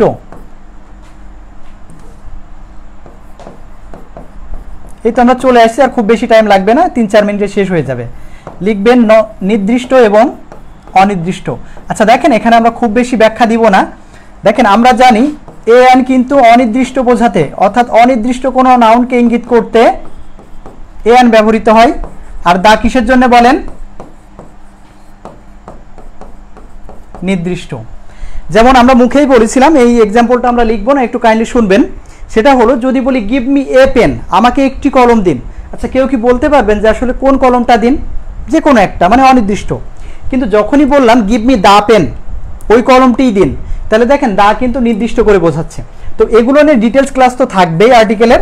তো এখানে আমরা জাস্ট নির্দিষ্ট অনির্দিষ্ট বোঝাতে কি কি বসে বলেন? এ এন অথবা দি, তাহলে এরাও এক ধরনের কি বলেন? ডিটারমাইনার। আচ্ছা, তো 4 নাম্বার লিখবেন, লিখেছিলাম অধিকার, কি বলেন? অধিকার।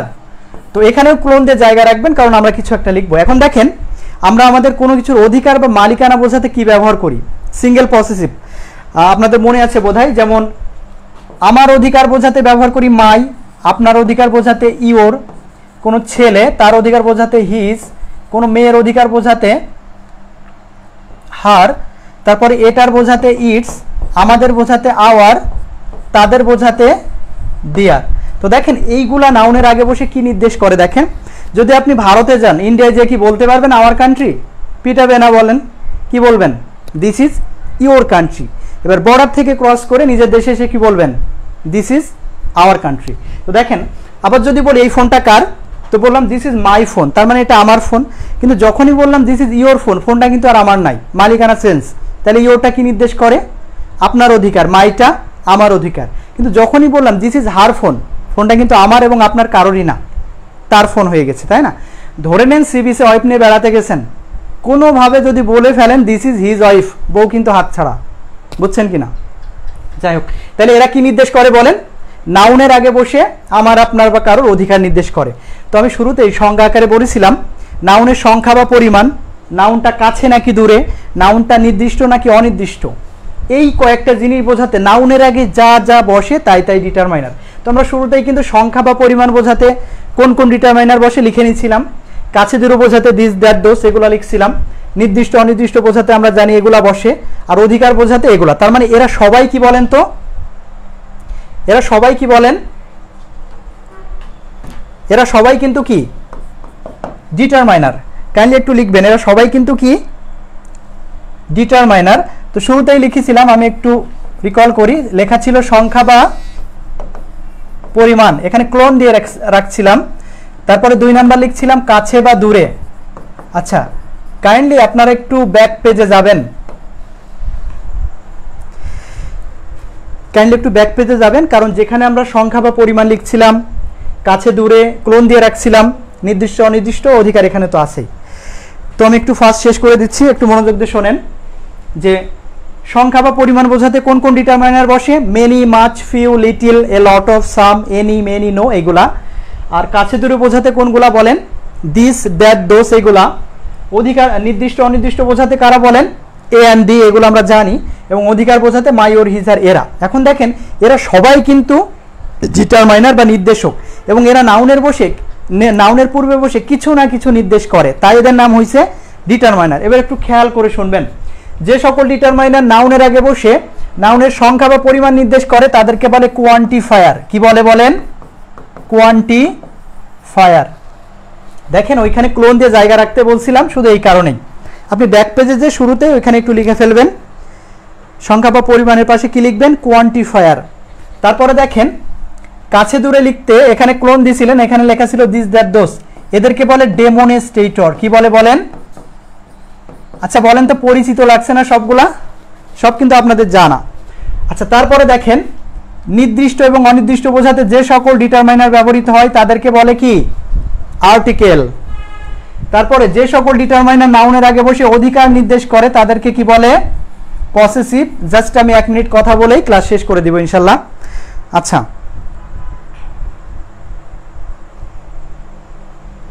আচ্ছা 4 নম্বরে এক্সাম্পল দিব একটা, কাইন্ডলি একটু 4 নম্বরে একটা এক্সাম্পল দেখেন। যদি বলি we should respect dash parents. আচ্ছা একটু খেয়াল করেন, উই শুড আমাদের উচিত, রেসপেক্ট শ্রদ্ধা করা বা সম্মান করা, ড্যাশ প্যারেন্টস। আচ্ছা বলেন তো আমাদের কাদের পিতামাতাকে শ্রদ্ধা করা উচিত? কি বসবে বলেন কাইন্ডলি, 4 নম্বরে এক্সাম্পল। হিজ বসবে নাকি মাই বসবে নাকি ইওর বসবে? খুব দ্রুত আনসার করেন যে আসলে কোনটা হবে।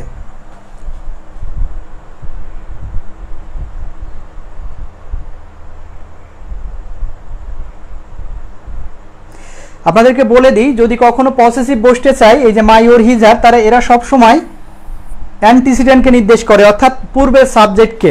যদি এখানে উই থাকে তাইলে হবে আওয়ার, যদি হি থাকে তাইলে হবে হিজ, যদি এখানে আই থাকে তাহলে ওখানে হবে মাই, যদি এখানে থাকে উই তাহলে হবে আওয়ার, যদি এখানে দে থাকে তাহলে ওইখানে হবে দিয়ার। তাহলে কাইন্ডলি আনসার করবেন। এই তো জিনিয়াস আপনারা। তাহলে কি হবে বলেন, আওয়ার। এই যে এরকম টাইপের। আচ্ছা আশা করি বুঝছেন। এখন আমি একটু হাইলাইট করে দিই, মনোযোগ দিয়ে শুনবেন। তাহলে আমি আবারও বলি, এরা সবাই ডিটারমাইনার। তো যে সকল ডিটারমাইনার নাউনের আগে বসে সংখ্যা বা পরিমাণ নির্দেশ করে তাদেরকে বলে কোয়ান্টিফায়ার। এখন দেখেন এগুলো কেন জানা লাগবে, কারণ এখনকার প্রশ্নের স্ট্যান্ডার্ড চেঞ্জ হয়। এদের যে বিভিন্ন বিকল্প নাম থাকে এগুলাই কিন্তু ইউজ করে, আমরা বোধহয় ভাবি অন্য কিছু, কিন্তু আসলে না, সব আমরা সাধ্যের মধ্যে। 2 নাম্বার দেখেন, কাছে দূরে বোঝাতে যে সকল ডিটারমাইনার পাবেন তাদেরকে বলে ডেমনস্ট্রেটর। এবং যে সকল ডিটারমাইনার নাউনের আগে বসে নির্দিষ্টতা এবং অনির্দিষ্টতা জ্ঞাপন করে তাদেরকে বলে কি বলেন, আর্টিকেল।